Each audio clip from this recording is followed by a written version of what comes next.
Be excellent to each other and party on. We're back for another Legacy League, and today we are playing black-white tokens with no reserve list. This is a very fair deck that relies on Thoughtseize, Inquisition and Kozilek, and Cabal Therapy to stop our combo opponents while relying on Plow and Shieldred's Edict and Orcish Bowmasters to remove threats so that we can win off of Ajani, Nacatl Pariah, and its Planeswalker half, and Staff of the Storyteller just going off and generating value, and Baragoyf, Big Uncle Barry. So we also have 4 Timeless Dragons that help us fix our mana and keep our mana relatively low for a non-cantrip deck. We're playing 21 lands, but Timeless Dragon is kind of like playing 25 mana sources. If we can get up to 2 lands, we should be able to do that because we're playing mostly basics. We've got 4 basic plains, we've got 3 basic swamps, we've got 11 fetches, and then we've got these 2 shadowy backstreets, which we can fetch if we need, say, a white source off of a Verdant Catacombs. And they're also just something we can do late game. And if you've been a Cabal Therapy, if you've been a Timeless Dragon, it's just gravy. So I'm playing 3 main deck Nile Spellbombs as well as a hedge against graveyard decks, which are everywhere. But we also have 4 Leyline of the Void, which can not only give us turn 0 protection, but can also be cast from hand pretty reliably. We've got a lot of other just kind of interaction spells. We've got Plague Engineer as a one-of. We've got 2 Disruptor Flutes. We've got 2 Damping Spheres. These are good against the big mana decks. Lauren of the Third Path, which can kind of combo with Bowmasters and forcing them to draw. And we can potentially loop it with Karakas if we get lucky and draw our Karakas. We've got Containment Priest, but the card I'm most excited about in the entire 75, freaking Cataclysm. This is like perfect because we've got creatures, we've got lands, we've got artifacts, and this can wipe away so much of our opponent's hard work, including their planeswalkers. They've got a Tamio. So I imagine this is going to come in against any deck that has tons of permanents. This is not like a Wrath of the Skies permanent a deck because we're playing lots of like 0 value tokens and stuff like that.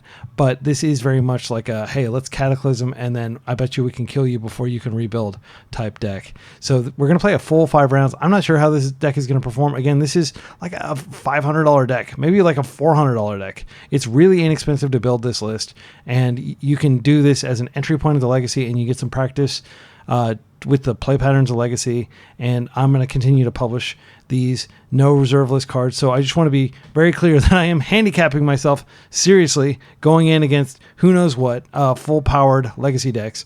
But I'm going to see if we can use our wits and a little bit of synergy between our cards and our deck building, and hopefully a lot of Baragoyf luck and win. See you in round 1. Round 1, we're up against a likely Nadu Gamer. This hand seems fine. It has double land. Oh, this Plains art is just incredible. I love this Plains art.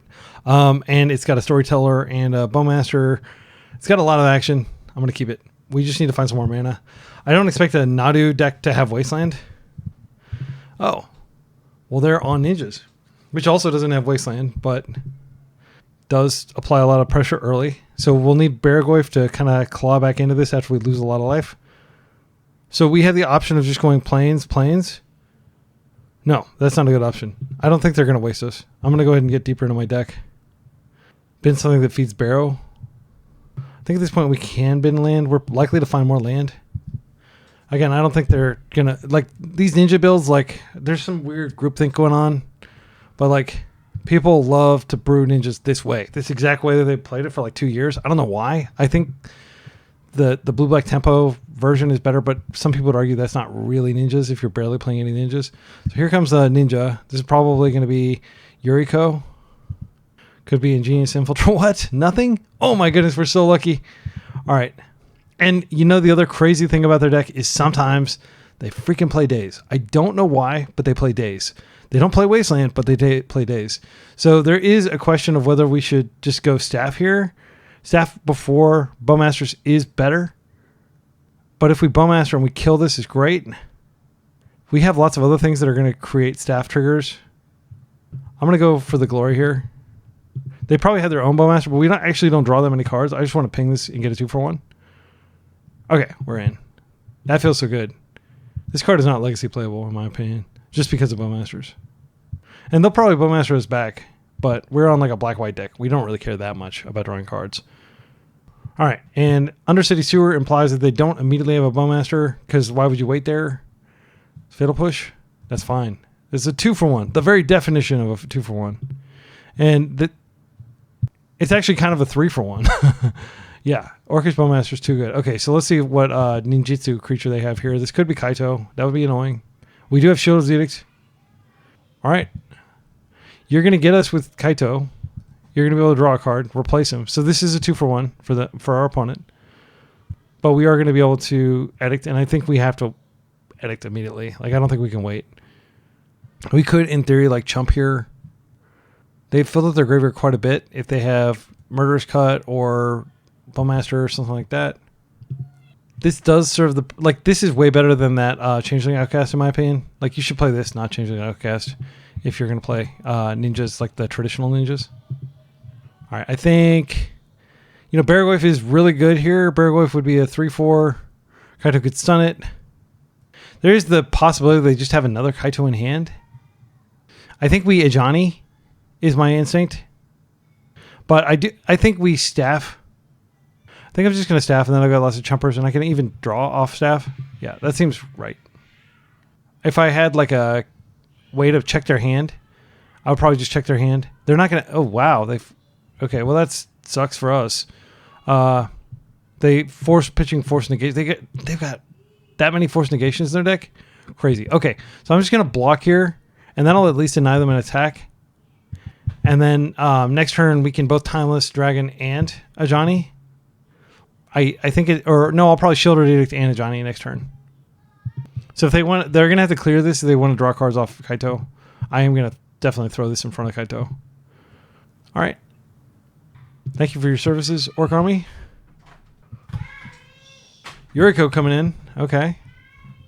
Okay, so let's see how much damage we take off this Yuriko here. They're brainstorming. Okay, they're going to try to go for the huge damage, which is fine. I mean, it's cute. It shouldn't matter. I think we'll be able to Baragoyf our way out of this, unless they also have, like, Fetchland Push or Murderous Cut. Okay. They revealed Ingenious Infiltrator, so that's another ninja we have to worry about. Okay, now they're surveilling.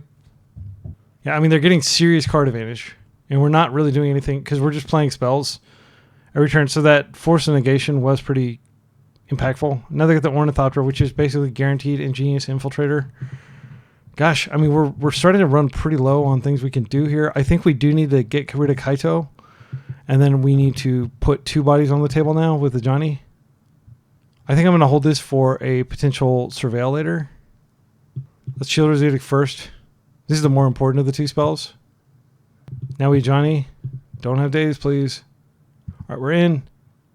The cat. So, I think we just block here. This flips. If they kill this first, then this flips. We don't have to flip it. I am worried that like Baragoyf is going to just arrive so late that it won't be enough. We have curved very nicely, though. We just double spelled that turn. If you want to see me play no reserve list ninjas on the channel, let me know. I might be open to it. Yeah, I'll just let this happen. Unfortunately, there's nothing I can do. I can get a flyer out. I could play it out next turn. That might actually be a decent play. Just play this out straight up to block the air. Okay, so this gets a lot of triggers. So we take some damage here. What do we take? Kaito. No, we take 4 from Kaito, and then they get to draw. I think we're probably cooked. We could put another blocker out. Changeling Outcast can't be blocked. Yeah, I was just making fun of how bad this card is, but it's going to enable them to get in with Kaito. So Baragoyf will gain his life. Staff. We can staff and barrow.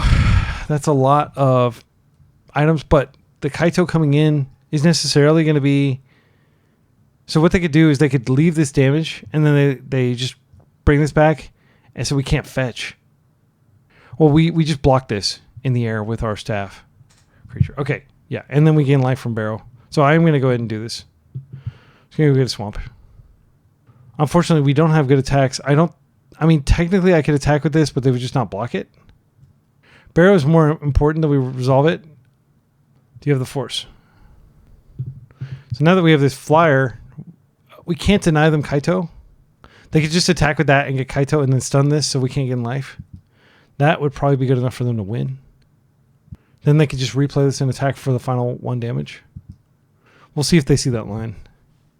They almost just attack with Ornithopter, which would have been a punt. Yeah, they're doing what I said they would do, which was just attack with Changeling Outcast. So we basically have to draw another Beargoyf, and I don't think it's even going to be enough, because they can just... Well, they don't have the mana to replay this Changeling Outcast. But this does trigger... No, this triggers Yuriko as well. Yeah, we're almost certainly dead to the Yuriko trigger. Because they need Jitsu. Then they draw a card, and they get the... Oh. This kills us too. Well, we'll see what they flip off Yuriko. They should ping this, probably. They're pinging me. Okay. I think they had a more deterministic line than this. Now they have to... Okay, so as long as they don't flip a land here, which they won't, we're dead. Okay, and they flipped a force. Wow. Completely taken apart. And that was... I think we were on the play there, right? No, we were on the draw. I think that might have been part of it. So Plague Engineer definitely coming in here. Containment Priest stops. Yeah, Containment Priest actually pretty good here against Ninjutsu. They put the Ninjutsu trigger on the stack. We just Containment Priest. And then they get it gets exiled. That seems pretty strong. Cards that are not super strong. I don't think now Spellbomb's good. We can just cut it completely. It's great like having just 3 usually dead cards that we cut. Lauren, not good enough. I don't like Thoughtseize against aggro decks. However, I think it's okay here. I mean, Cataclysm, let's think about this. Our creatures are probably going to be better than theirs. I think it's highly likely they can't rebuild if we get this off. They do have a lot, they go wide with lots of permanents. We do too, but maybe that's better than a couple of these Thoughtseizes that do damage to us. Inquisition is a good card that doesn't do damage to us, but notably it doesn't hit Kaito. And I don't know what is happening on this art. It looks like some guy with a mask is like headbutting somebody, which is pretty brutal. Like some vampire guy. If he's a vampire, he deserves it. Okay. And it's interesting that they both have these like spikes on their arms. So maybe they're the same race of, monsters. After awakening the Eldrazi, some vampires took it upon themselves to remind the others where their loyalty should lie. So I correctly surmised that these are both vampires. Well, okay, that was cool. That's cool art. I just chose it because it's got the retro frame. Okay, we've got 1 minute left. Let's go goofing around. Cataclysm. I think Cataclysm is actually going to be like, if it resolves, it's huge. Yeah, let's do it. I didn't want to main deck this because it is dead against a lot of decks. Like, you don't want to be... I don't know. Is it dead against a lot of decks? Maybe it's not. Maybe we should lean fully into Cataclysm. Okay, this is fine. This is Inquisition. This is what I wanted. I wanted to make sure I had like an idea what was in their hand before I went for... This is like a beautiful hand. So I'll just swamp Inquisition, and then I can follow up with whatever makes sense from there. We will have the Ajani like therapy combo. So what we'll probably do is go ahead and therapy and then wait a turn to play Ajani just so we can therapy with priority so they can't remove. All right, let's see that tasty spread of Ninja. All right, Strix is... Oh, man, this is a good hand. This is so good. Let's think about this. So Bowmasters doesn't really impact us until it does. If we get our staff, which, we'll get 1 in the top 15 cards statistically. I think maybe the Strix is the card we take. But maybe we take the Ornithopter because that slows them down considerably. They don't have any 2-ofs, unfortunately. So let's map this out. So turn 1, we take the Ornithopter. They don't have any plays. Turn 2, we Cabal Therapy. We take the Strix. Then they can end step Orcish Bowmasters if they want. And I think they'll be incentivized to do that. Then turn 3, we Ajani, we flashback, we hit Kaito. And then they still get Ingenious Infiltrator. The other option is to leave them with the Ninjutsu creatures and just take these other enablers. I mean, Baleful Strix is definitely the scariest thing here. I think I do that, and then I take the Orcish Bowmaster next turn. I could take the Ingenious Infiltrator. Okay. So I think what I'm going to do is I'm going to take the Baleful Strix now. Then, next turn I'm going to Thoughtseize. I'm going to take Ingenious Infiltrator. And then the next turn, I'm going to take the Kaito. They'll still have Baleful Strix. They'll still have Bowmasters, but they won't get the card draw off Baleful Strix. Yeah. And I don't care about Ornithopter. That took a while to resolve, but I think it's important to think about these things and map this out. And this is like when you're not playing a control deck, you don't have force or like anything like that. You really do need to like proactively think about these things. Okay. Okay. Shadowy Backstreet. So I'm going to go ahead and just therapy first to make sure it resolves. But I do want to get the Shadowy Backstreet. Shadowy Backstreet is actually the perfect draw here because it gives us something else to do. So Ingenious Infiltrator. Yep, got it. We take that out of their hand. Okay. They drew a land. That's good to know. Now we'll Backstreet. Back again. Addict, I don't think we need that. We need more action. Their hand looked really gassy because they had, like, they didn't have very many lands. Thoughtseize. That's a good card. So we can kind of force their hand with the Thoughtseize. And it'll just give us a little more information about what to target. But we're almost certainly going to target Kaito here.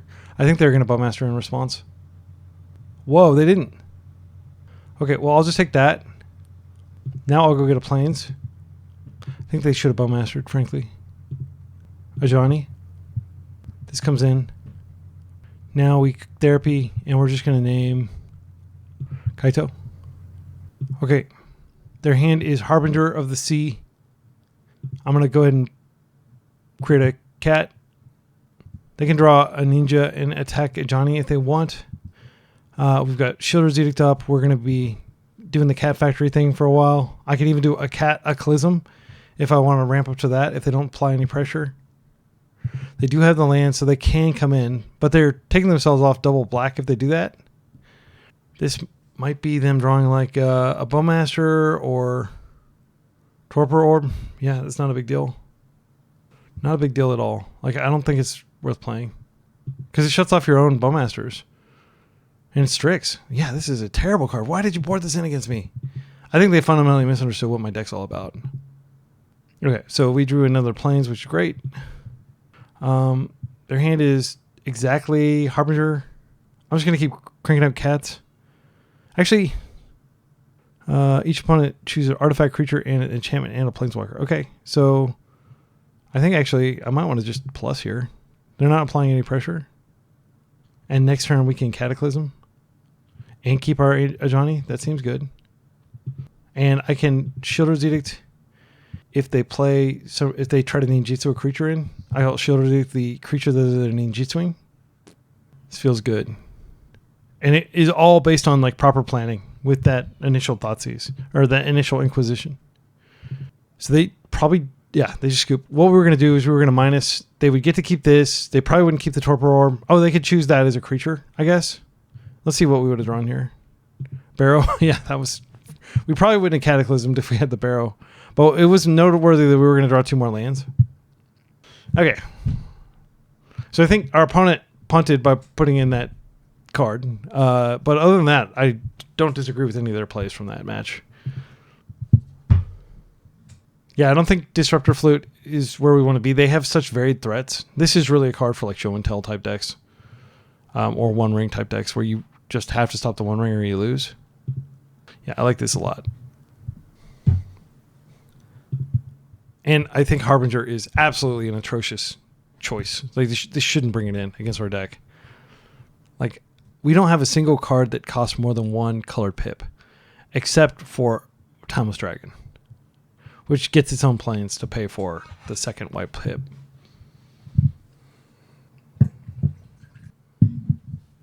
This hand, certainly less exciting. I like that double removal. Ajani's fine. I think we keep it. I don't think we expect to do much better than this. It is a 4-lander, but we do have a Surveil for turn 1. All right, Ponder. Pro tip, if you see your opponent playing Prismatic Vista, do not bring in Harbinger or Blood Moon or anything like that from your sideboard against them. They are a mad lad if they are playing Prismatic Vista in Legacy. The always present relieving sigh of seeing a Ponder turn 1 instead of seeing, Delver, DRC, Elvish Reclaimer, any other number of other problematic 1-drops. Not problematic, but like problematic for you if you're sitting there facing it. Yeah, I think we just plow whatever comes out of this. And I think we wait on Shadowy Backstreet. We have plenty of other lands. Next turn we have Staff. They're not going to have Kaito this turn. If they're playing a bunch of Force Negations, there's a chance that they have a Force Negation instead of a Force of Will in their hand. They're obviously going to be maxed on Force of Will too, but... Okay, so they come in for combat, and we just remove the actual creature that they put in here, not the Ornithopter. Yuriko comes in. We're going to attempt to plow her. If this doesn't work, we can always edit her, but they'll have the Ornithopter. Okay. So now they can just replay it, and next turn they'll have another threat. But next turn we will have a blocker. So Ornithopter will not be able to connect unless they can stop this. I want to go ahead and get another Plains out of my deck before they, Harbinger, if they're going to Harbinger. I can also hide the fact that I have like natural white that I can play from my hand, or natural swamp that I can play from my hand. Okay, we're in. This is great. We get the charge counter. As long as they don't remove this, we're doing fine. But they could absolutely just have a Bowmaster. But if they have a Bowmaster, they're not going to need Jitsuwits. All right, we'll pass. 11 minutes on the clock. We should be able to close. That is a sick art swamp. What? This is from the... oh, great. I'm so relieved to see these cantrips. They may find the Bowmaster, but again, it would actually be pretty annoying if they find the Bowmaster because we won't be able to use this until we clear it. And the fact that they have these Ornithopters makes our Shield Resistors really suck unless we're gunning exactly for Kaito. Okay, they don't bother attacking. This is great for us. I think it's worth just going ahead and getting the swamp out of the deck.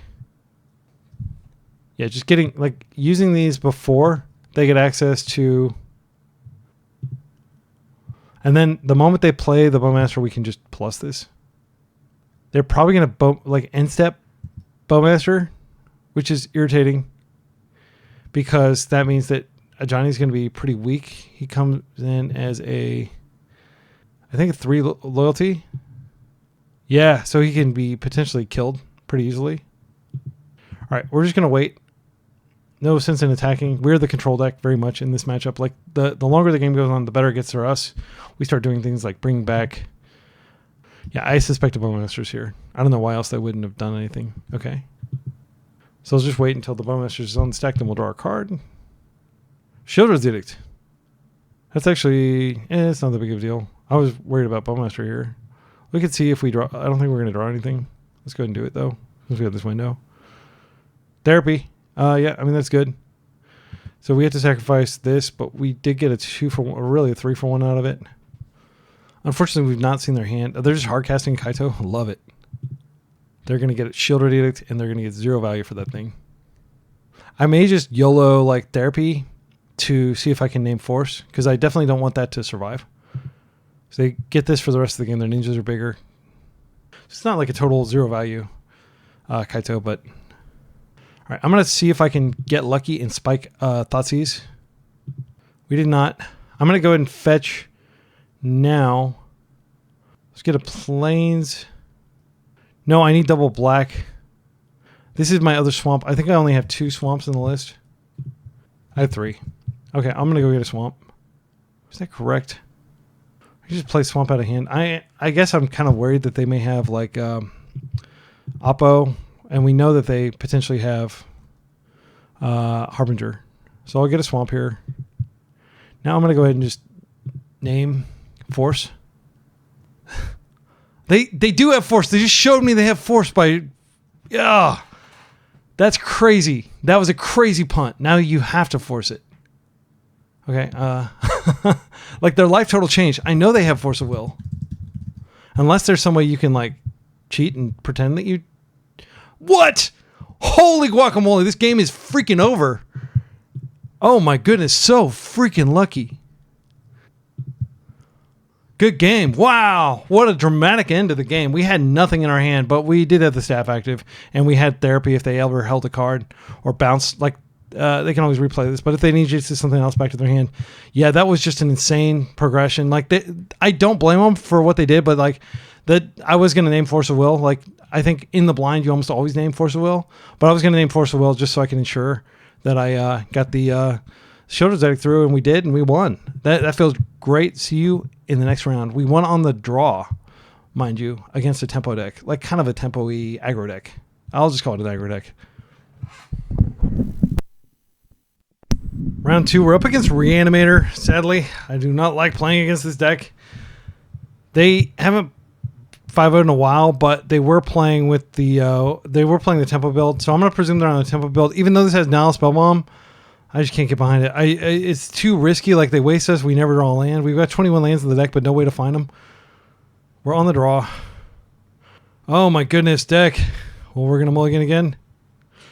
Oh, well, that's pretty freaking sweet, actually. So I'll keep this. Here's my theory. We just completely shred them. So turn 1 is Spellbomb, because it has to be Spellbomb. Turn 2 is Backstreet Inquisition. Yeah, we put back the Plow, we put back the Bury. And then we have Therapy. I think that's a better odds that we draw into action. Yeah, call me crazy, but Therapy plus Inquisition, we may be able to hit some key cards. Oh, they're on freaking... Well, we'll see. They may very well be on something like... We'll know with the Inquisition. We can take the show and tell if they are on show and tell. This is a show and tell, a sneak and show type opening. All right. Caracas is potentially really strong. I'm just going to start with the Inquisition. Hopefully this hits something. There's always danger that it whiffs completely. Love that art.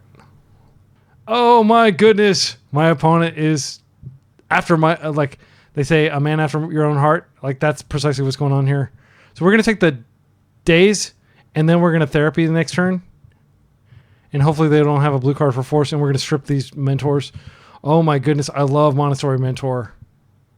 DRC is the draw for turn. You know what this means? We're about to get a freaking 2-for-1 off this Therapy, which is going to be so sweet.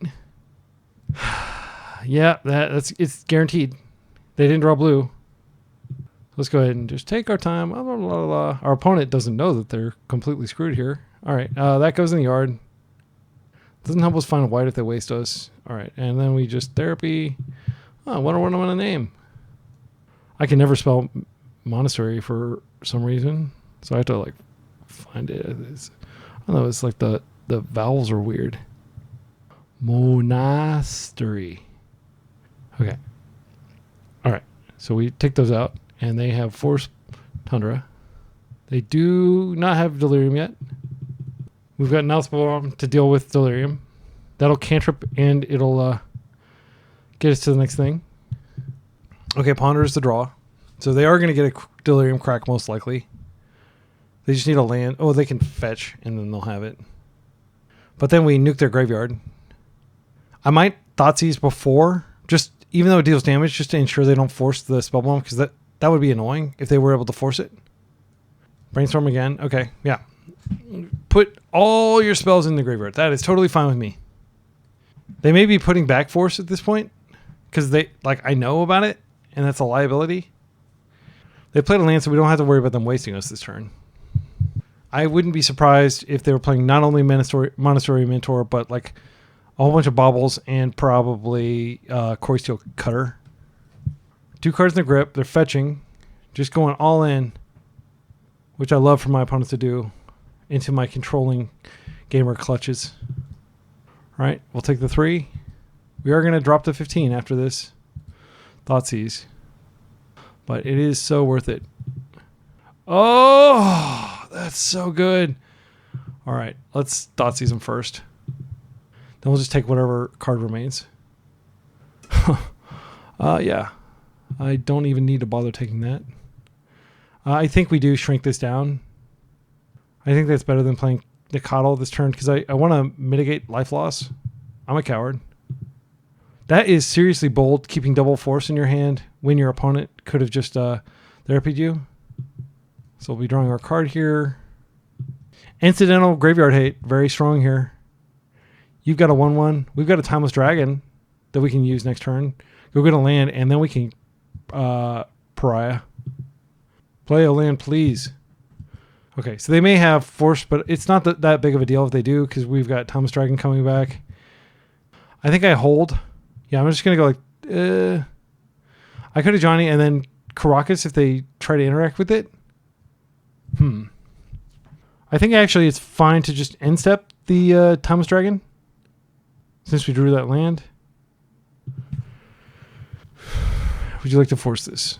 No? Okay, that's great for us. I think actually we just go ahead and do it now. So good news, you're going to have some cards in your graveyard. Yeah, I'd like to flip. So we'll name force here. This has already come up twice. Just how insane Ajani is with Cabal Therapy. Wow, they have a land. That's so bad. They're so screwed. Let's go ahead and create a cat. Not any real reason to wait, but we will wait. Yeah, because next turn this comes out, and we've completely taken over the game. They would need an insane top deck here. I'm trying to think of like Wandering Emperor, maybe something like that might be good enough. That's fine. So they've got still just 2 types when they crack this fetch. They keep the top card. Okay. They are welcome to attack here. It's too bad we don't have any red permanents. Like in my no reserve list, I do splash red, and I've got Fable of the Mirror Breaker. So if you're wondering like what a 3-color version of this, red is absolutely the color you splash for, in my humble opinion. I'll grab a white source just in case they do have like something to take me off white. And we'll go ahead and do this. We might as well get the Shadowy Backstreet here so we can get a Surveil. Not a great draw. Our opponent's hellbent. The game's over. I'm getting some lag. Apparently it's not concession lag. It's just them AFK. Okay. So I'm going to go ahead and just Backstreet. Hey, they didn't even let me see what my top card was going to be. It was going to be another land. Okay, we've been getting a lot of lands. We're playing 21 lands, which is not that many. I feel like we've been getting kind of mana screwed. Cataclysm seems really good here. They are a big mana deck.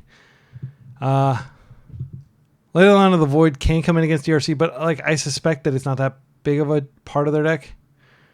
I think that's like Plague Engineer. Yeah, a Monk. That seems good. Now Spellbomb, incidentally good. I think we keep it. I do think we take out the Thoughtseizes, as we did previously. Maybe we take out 3 Thoughtseizes. Then we just have like 3 ways of checking their hand before we therapy. And I'm here for that. Therapy in the blind, just name Force. They are a Force of Will deck. If they're disciplined, they're probably holding their Force till later, and you can probably get them. This hand, cracking. Super jazzed to have a hand like this. So we're definitely keeping this. So I think we just go turn 1, Spellbomb, chill. Turn 2, Staff. We haven't seen Daze or Wasteland from... Oh, wait, we did see Daze. So we could absolutely get this Daze, which would suck, but I think it's worth just playing on curve. Maybe they Daze this, because this is a threat to Dragon Range Channeler's dominance. So what I'm going to do here is I'm just... On the off chance that they have... I'm going to go ahead and get a Plains, because I don't want them to somehow lock us out of fetching. That is a very real way that your, mono non-basics or mono basics deck can still get locked out. Okay, that's in. So that means that probably Staff will resolve. I will probably go for Bowmaster before Staff if they don't seem to have anything going on over there. Sprite Dragon. Oh my goodness. I love your deck so much. I was thinking about playing this with the Dragon Storm thing. The Rolling Dragon Storm. Because this is like the lowest mana value dragon you can play, basically. This is actually a dragon and not just some, looter utility creature. I did look at basically all the low-cost dragons. Cataclysm seems pretty good. I think we just go for the Bowmaster on Sprite Dragon. No, I go for it on this. They have to have exactly days. If we can keep them going wide, Cataclysm can really wipe them out. Maybe we just staff here for value. I don't know. I'm like really tempted to Bowmaster. Just they're down to 3 cards. If it's days, it does buff this. We do have the flyer in the air. I'm gonna go for it. does some, holy cow, it just resolves. Okay, that's great. Sprite Dragon's still up in the air, dealing damage to us. We just got a 3-for-1, basically. Next turn we can backstreet and wow. Yeah, sure. No problem. I will take that life. Plow in the aggro deck. Brainstorm here, that grows it further. We do have 4 plows and 2 Shielded Edicts of our own. So we can maybe stop this before it kills us, but it is going to be hitting us a lot. Size of a pixie, rage of a hellkite. Such adorable like art. You know what I'm saying? You could just kind of tell that it's like this, it only goes up to your knees. Okay, we'll take this. All right. Yeah, I still think we just staff just to buy time. Keep our life total flush. We can now pay for days if we need to. We cannot activate this, sadly, because this only gets swamp. But I'm going to get I'll just leave the charge on it for later. I guess I go ahead and attack.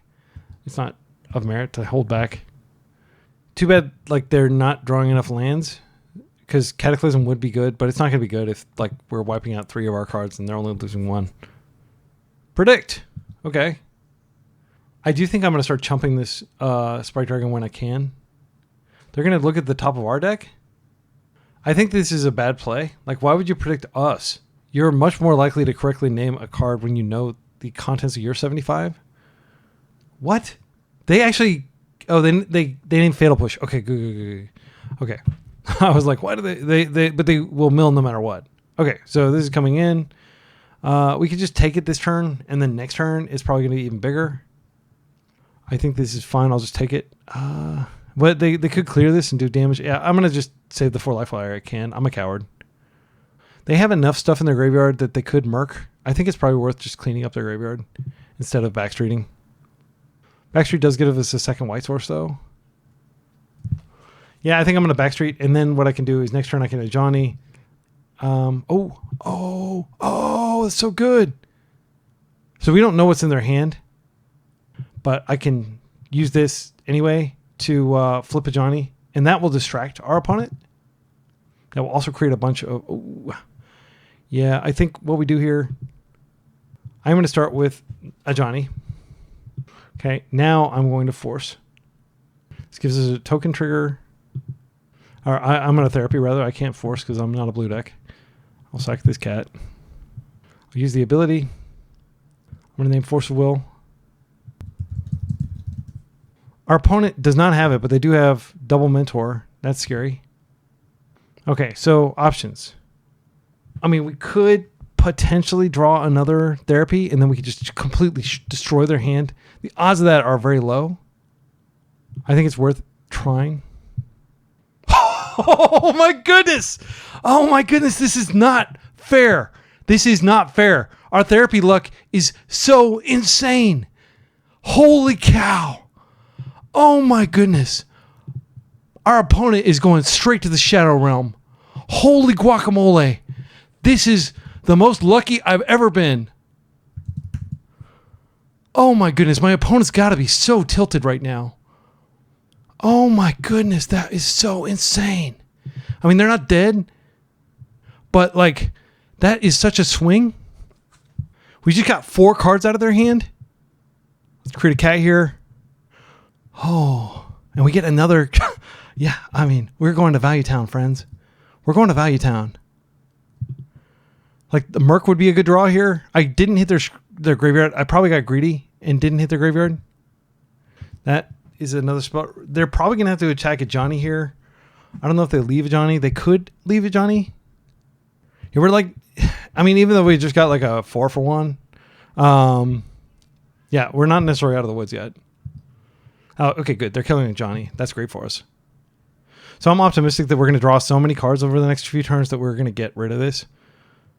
I do think it's correct to go ahead and just Bowmasters, because they're going to draw a card off that bauble. I screwed up too. I should have tapped the Swamp, because I wanted both Staff and Ajani here. We'll see if I find a land for turn. Okay, we'll draw for turn. It's another Staff. This is great because this chumps. Hopefully they didn't draw days. That would be embarrassing. Okay, we're in. Now we've got a chumper. Charges both of the staffs. We're like going to totally win if we don't just lose to combat somehow. Like if they may have some crazy thing that they do that I'm not aware of. Just gives them insane reach. But we do have a chumper for this turn. We're still at 13. And then we have a follow-up Ajani, which might distract them, but they might just start going face anyway, because maybe that's their best chance. So we will save ourselves 5 life here. We will eventually draw. I mean, the deck is definitely weak to flyers. Okay, that is... We're going to draw first. Okay, another staff. That's pretty good. Yeah, I'm going to go ahead and play this out first, because I want to make sure this staff resolves. Is important. In case they have like a spell pierce. Okay. Now we can draw a couple cards. We can only draw one card. I'm going to draw a card just in case I find... What would I find? Oh, that's good. That'll be great later. So we'll just attack for a bunch, and we've got our chumper, and we'll hold our chumper. Hope our chumper holds. I am going to go ahead and hit their graveyard now. I don't want them to find a merc. There's the plow. Okay. So we've been choked on white mana. This wouldn't happen if we were playing, lands that could tap for black. Lands, whatever, scrub lands. Yeah, I'd be playing 4 scrub lands. I wouldn't be playing all these basics if I were playing reserve list cards. So, they're not attacking. That's great for us. Okay, so let's Timeless Dragon. Wait, we have all white cards? Timeless Dragon? We're like dancing on their graves at this point. Like we're so far ahead, but I don't want to screw up. We can just Timeless Dragon again. I'm going to plow first. They concede. That, I'm so glad I captured that on film. Like that was just like, my apologies, Black Lotus Knight. That was just absolutely... Yeah, sorry about the lucky therapy off the top. Like that's just crazy variance. But frankly, I did activate the staff knowing that was an out. So I'm gonna give myself a little credit. All right, we're 2-0 for Black White Tokens. No reserve list. See you in round 3. At this point, I went ahead and played the final 3 rounds, and they were terrible. It was Oops All Spells, and it was 2 one-ring decks, and they were not very fun to play, and I don't think they're going to be fun to watch. So instead, I'm going to play another league, and I'm going to make a few tweaks to put this deck even more into the tokens direction. So let's take a look at some of the changes I've made here. So first, I want to play even more token generators, and that means Guide of Souls plus Ocelot Pride. Ocelot Pride is a really awesome card because it basically doubles itself every turn. I mean, it just keeps creating these cat tokens, and then you get the City's Blessing, and you go completely crazy. And then the token generation feeds into the Staff of the Storyteller. Guide of Souls helps you gain life, which puts you out of reach of other aggro decks, and you can essentially make your own kind of flipped Delvers using Guide of Souls' ability. And then the other change that I made is I went down on Timeless Dragon and I completely removed Barragoyf because even though Barragoyf is an insane card, it just doesn't belong in the deck. I also added a couple March of Otherworldly Light. That way we can deal with problematic permanents. Like let's say, heaven forbid, somebody gets like a Plague Engineer out or a Ensnaring Bridge. I'd like to be able to deal with those. Other than that, the deck is basically the same. I did tweak the mana base a little bit. I hate to do this, but I do think we need some Godless Shrines because a lot of times we're going to want to be able to Thoughtseize into casting an Ocelot Pride, for example. And you can't necessarily do that. This will make our one-landers a little bit more keepable. The curve of the deck really stops at 2. We do have a Timeless Dragon in the deck. I have a single Timeless Dragon, and I think that is probably enough of a mana sink. Also, this card, Legion Landing. Legion's Landing is awesome. So it creates a lot of card like permanents for the purpose of getting the City's Blessing because it creates a token and it creates a enchantment, and then later when you're attacking you can turn that enchantment into a land by flipping it if you attack with 3 or more creatures, and then you can use that to generate tokens every turn, which should trigger staff every turn, which is basically like guaranteed card draw if we have enough mana. So we do have things that we can do late in the game, but essentially we just want to dump our hand as quickly as possible. So that's why I've kept the curve super duper low. Let's go into another league. Let's see how this does. Round one, we're up against somebody who's historically played aggro decks. I don't want to run into that with just a discard hand. I'm going to mulligan this.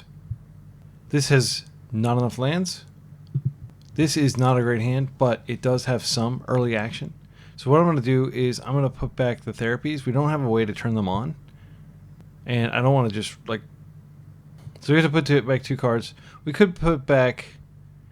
we don't have a way to get a black source for therapy. We would have to get a fetch, but I think it's probably fine to go get a surveil land here. So I'll put back... I'll keep the therapy. Because if we do draw a Thoughtseize, this is potentially like a 2-for-1 or even 3-for-1. Island. Ponder. Okay. They could be on like blue-black tempo. They could be on a lot of things, but they haven't historically played combo. Okay. They're passing. Thoughtseize. That's freaking awesome.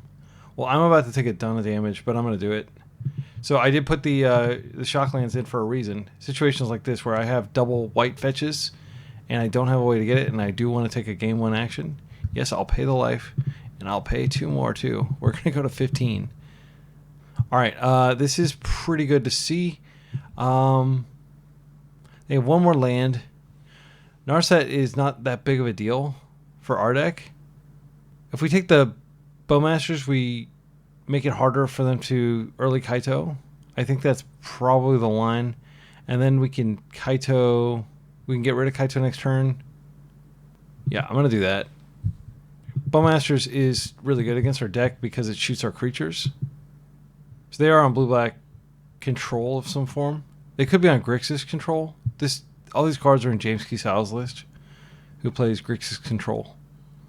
Bloodstained Mire, pass. I think they're probably going to Lorien Revealed here. Another land's not what we were looking for. I think I want to go ahead and just therapy first. And I think if they don't use Lorien Revealed, I might just name that. I think I'm going to name Lorien Revealed. This cuts them off the 3rd land. And then I could play the Guided Souls and flash. I don't really want to do that. Of the cards in their hand, currently Narset is probably the most useful. I mean, it doesn't do a lot against my deck. Could take the Ponder. I don't want to play Guided Souls and just sack and flash back, but I kind of think that might be okay. Because what does Guided Souls do on our current board? I think we're probably going to have to use Timeless Dragon to get in there. So we could name Lorien Revealed and we could name Ponder and strand those cards in their hand, potentially.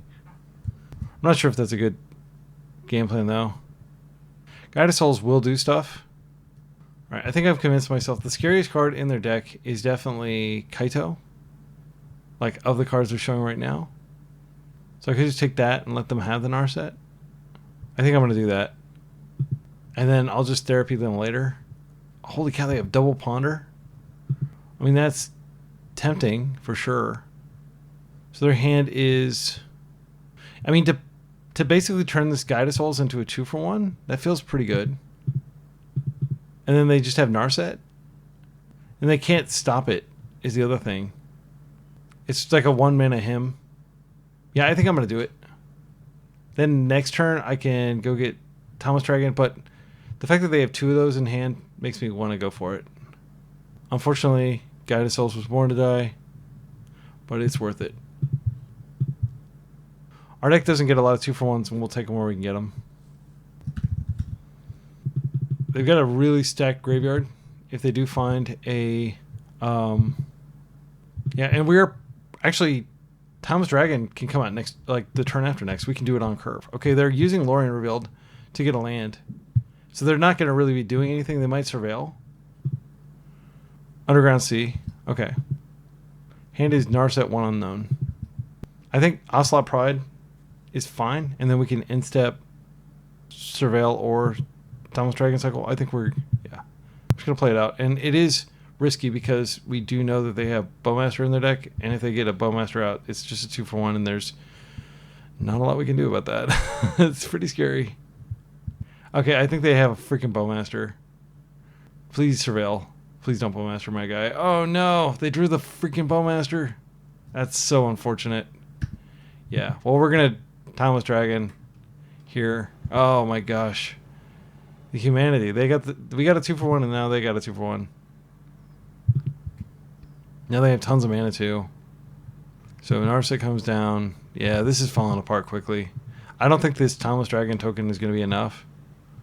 Like, the odds of them not finding, like, a removal spell. If they find a removal spell, I'll probably just scoop. Yeah, this doesn't stop Timeless Dragon. So just grab another Plains here. I'll just get yet another Plains, I guess. I do want to get another Black Source, but I don't want to shock myself in the current board state. Oh, I did all that before the attacks. So I think there's a decent chance that they just Kozilek's Command to make us discard a card, which is fine because our hand is garbage. Next turn we do have a Surveil. This can just get a Fatal Push and we'll concede. Yeah, where did it go wrong? Well, mulling twice probably is where it went wrong. Mulling twice against Grixis control is not what you want to do. They're very good at, like, recouping cards, and every card matters. I don't think there was any issue with us doing that play that we did, though. Like, what would that Guide of Soul has done? I guess it would have given us an energy, that's it, and a life. Ocelot Pride still would have died to Orcish Bowmaster. They ripped it clean to dust. Okay, that's not powerful. It's not going to do a lot against us. I mean, they can start, like, drawing cards with it and gaining life.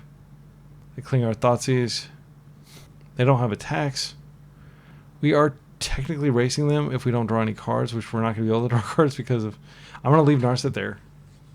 Snapcaster, what can this get back? Just a Ponder? Still a good card. It's still a 2-for-1. And now they're racing us. I put this Timeless Dragon in as a 1-of, and it's working out. But I didn't want to be like a heavy Timeless Dragon because I wanted to be aggro. But I didn't want to mull twice on my first. Okay, Plow. Terrible card against them. I'm going to go ahead and play this out because this can represent a Surveil. We're losing the race if we attack. I don't see merit in attacking. Or not necessarily losing it. I can Plow the Bowmaster. I don't think that keeping this around is going to do us a lot. Hopefully they invest in Kolaghan's Command to try to make us discard. That is a card that needs to be plowed. I think I just have to take this. I do think we need to plow the Tommy. We have tons of mana though, so I'm not in a hurry to do that. Okay, so here what we can do. We can plow the Bowmaster, then we attack the Narset, and that frees this. It's better than nothing. It's probably one of the few things that can help us draw out of this. I'm going to start by attacking Tommy, or Narset. I don't think they're going to defend her. They have this Kolaghan's Command, so they can clear this. But, I mean, it's a face-up 2-for-1. What are we supposed to do? Actually, they can Kolaghan's Command with the trigger on the stack, if they're smart, and then I don't even get the draw. And I will concede if they're smart enough to do that. Now, no, actually, now is the when you do it. You Kolaghan's Command, you kill the creature and the artifact. Totally backbreaking. Yeah, good game. All right, well, you have to make them have it. I do think we're favored. The reason I think we're favored is we have a go wide strategy. We don't have any sideboard cards. I mean, Children's Edict, actually, because they have Kaito. And they have, yeah, I think that's the card we bring in here. We can take out the March. I don't think that's a good card here. It can't go after Planeswalkers. They don't have artifacts in their deck, really. Everything else is fine. There is a low density of threats because we have so many disruption spells. And maybe that's a problem, but I was just running low on good white threats. This is fine. This is snap keep. So I'm going to turn 1 Guide of Souls. Turn 2 Staff. Spellbomb. I don't know why my opponent thinks Spellbomb is relevant. It's not going to be good because if I Therapy, I can just flash it back. I think they maybe over-indexed on my 1-of, which is good for me that they did that. All right, so let's go ahead and... yeah, you always get Staff down first. And then from there... Yeah, so I get an energy, counter. Next turn we can Ajani and potentially draw a card. We want to draw a card each turn. And then Ajani's going to actually make this a 3-4 when it attacks. Or actually, we'll probably do it to the Spirit Token. So the Spirit Token will become a 3-3. So we'll be doing even more damage. Strix is fine. I've got a Bowmaster. So I'll just Bowmaster instead of Ajani next turn. Other staff is freaking sick, but I want to keep the beats going, so I am going to go ahead and just swamp. That was a perfect fetch, by the way. I'm going to try this. Counters here. Some energy. We just put it on the spirit token. Now I have a choice. I can either draw or I can just Guide Souls again. I don't think they're going to have like a Wrath type effect. I don't know what I would draw here. I actually can't think of anything I could draw, but I think it's good to go ahead and do it now. Okay, that's fine. I'm not going to complain about that. It's this. We're doing an extra 2 damage. Not bad. This Bowmaster is really strong. They might clear it, but it's not that big of a deal. They've been a mountain. All right, so I think the play is we guide. I'm going to sack my guide. I don't want to sack this Bowmaster. We got replacement guide.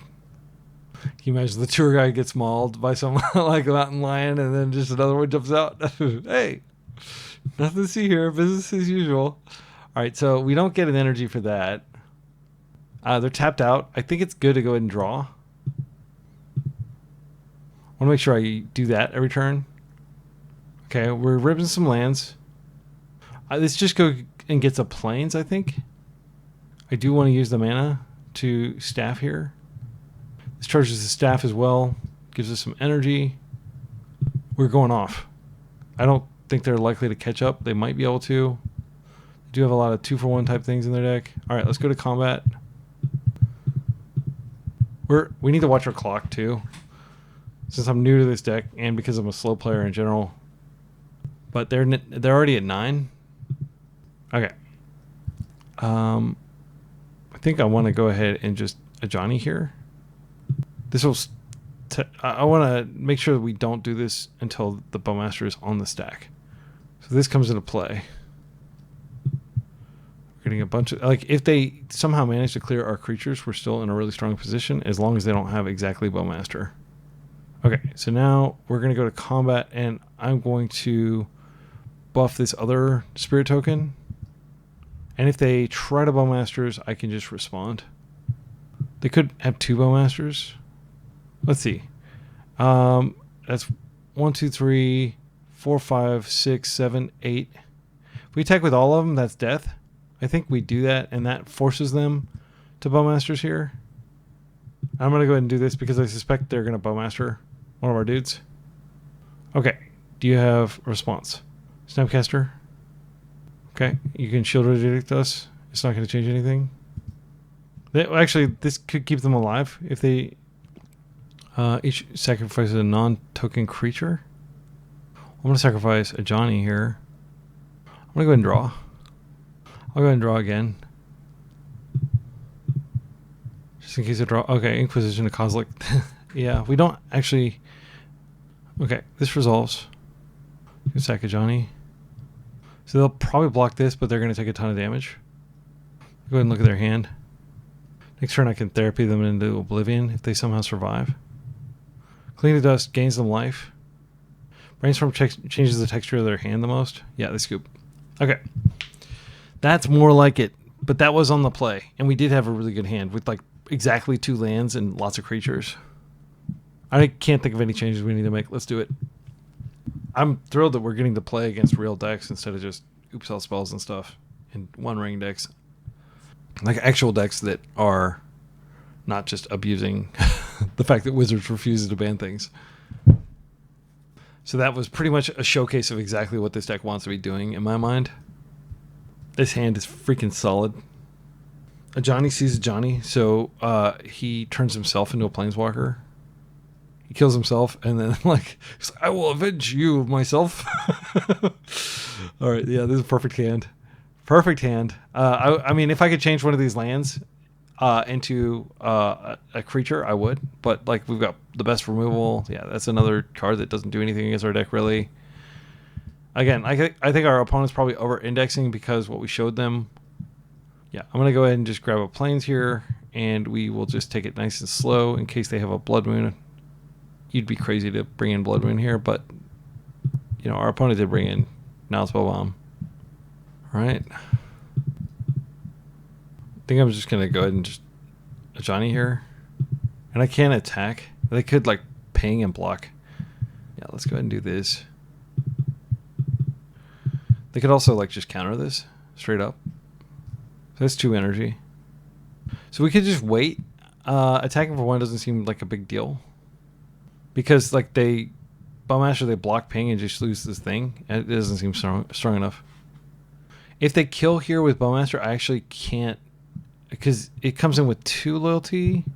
Or is it 3? It's 3. Okay, so this is Bowmaster proof in that regard. So next turn we're going to Guide of Souls and we're going to Ajani. So we're just going to go full out. And hope to the heavens that they do not have some sort of sweeper effect. But that's what you always have to hope with this deck.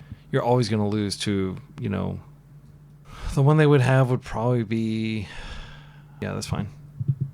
Yeah, that means I won't get the Planeswalker, but I'm just going to replace him. So it is tempting to Bowmaster, but I want to press damage.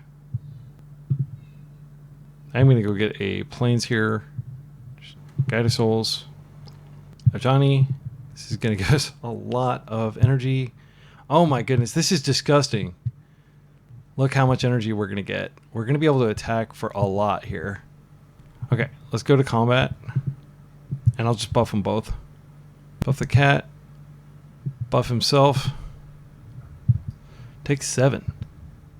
And we haven't even revealed our Bowmaster. I want my Bowmaster to hit their Bowmaster. Or some sort of creature they've desperately reanimated. Like, not desperately reanimated, but like a Snapcaster to get like a bolt to try to remove one of our creatures, and then we ping that Snapcaster so it can't even block. That's what I want. Bowmaster is going to give flying. Oh my goodness, this is so disgusting. If they can't counter this Bowmaster, the game is absolutely over. That's fine. They've tapped out.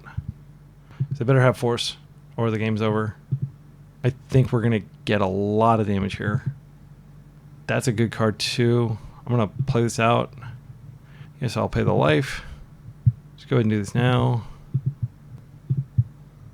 All right, good games. Wow, that felt fun. This is a fun deck. I love how low the curve is. You can dump your hand. All right, see you in round 2. And round 2 begins instantaneously. Very fast queue here. This is what I like to see. Therapy, or Kozilek's into therapy. Shred their hand, and then we start deploying. They're already, let's see, Caleb Herber.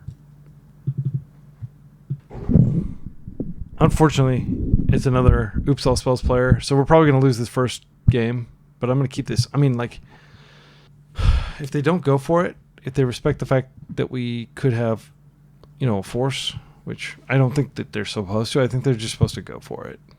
I have played against timid Oops players that don't go for a turn 1. It doesn't end pretty well for them.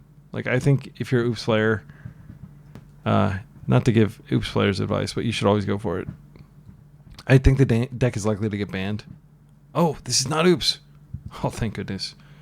I did not want to play against Oops. Okay. So they have played Oops in the past, like several times. All right, so we're going to get the shock land here because our fetches do not line up. And there's a temptation to just go ahead and get going with Guide of Souls, but if they have a 2 of a card in their hand, or if they have some sort of problem card that I need to know about, yeah, we take this Sith Cat, and I think we're going to be fine. Sith Cat is dangerous, and we don't have removal in our hand currently. Now I'm worried about like Natural Order. Okay, that's out. So their hand is another with a Windswept plus a 1 unknown. They can attack for 2. So what I'm going to do next turn, I think, is I'm going to just... Oh, they didn't attack. I'm not sure why not. We could March 1, but I don't think that's the answer. I mean, if they just have Natural Order, they just have it. I'm not going to Cabal Therapy to see if their 1 draw is that card. I think what I do here is... I'm just going to play this fetch out, and I'm going to guide this turn, and then next turn I'll get the counter off the staff. And then I can therapy them, and if they have any cards left, I mean, there's a decent chance they won't have cards left. Yeah, I think the odds of me blind therapying correctly here are extremely low. Wait a second. Yeah, I'm just going to pass and I'll end-step surveil. And this way I can also get a basic if they somehow have, like, Blood Moon or something. Okay, Once Upon a Time is fine. We are going to get to see this card. If it's a big card, that they don't immediately cast, then we can therapy that. Grist, that's a good card. That is a good card. We can't even exile him. So yeah, we're just going to have to deal with Grist. See if they want to sack to kill this immediately. Noble Hark. Wow, they've got a lot of Harks. Come on, just plus. Just be patient and plus. No, they're going to do it. All right. Okay, they're hellbent. This Cabal Therapy is embarrassing. We don't have any card selection, like any loot type effects. It's just stuck in our hand for the rest of the game, unfortunately. Which is something I guess aggro players are used to, but for me, like, I'm a brainstorm gamer. Let's bin this other therapy. Definitely don't need that. Okay, that's enough lands deck. I think it's possible that they're playing... Yeah, I'm going to go ahead and just staff and immediately use it. I don't think marching any of these permanents is productive. They're going to be able to advance our game plan, but we are going to draw a card here and get something that can pressure Grist in the air. And again, I am going to go ahead and just do this now. Bowmasters is very good here. It charges I almost said charges the switch because I have to charge the switch every night after my kids go to sleep. Oh my goodness, Bowmasters is going to be really strong. But I'm probably just going to attack and then Bowmaster the Grist. If they have a card in hand, I can't imagine what it would be. It might make sense to just therapy just to see. Just in case. Like, why would they be holding it, you know? Maybe they're just holding it till after combat. A redundant Grist would be something. Okay, Sith Cat. Alright, we can march it. I'm not too worried. And they don't have any lands to make them go crazy. Alright, now we can just cleanly take that out. Alright, so I think the number one thing is we just take out the Grist. So I'm going to go ahead and ping Grist.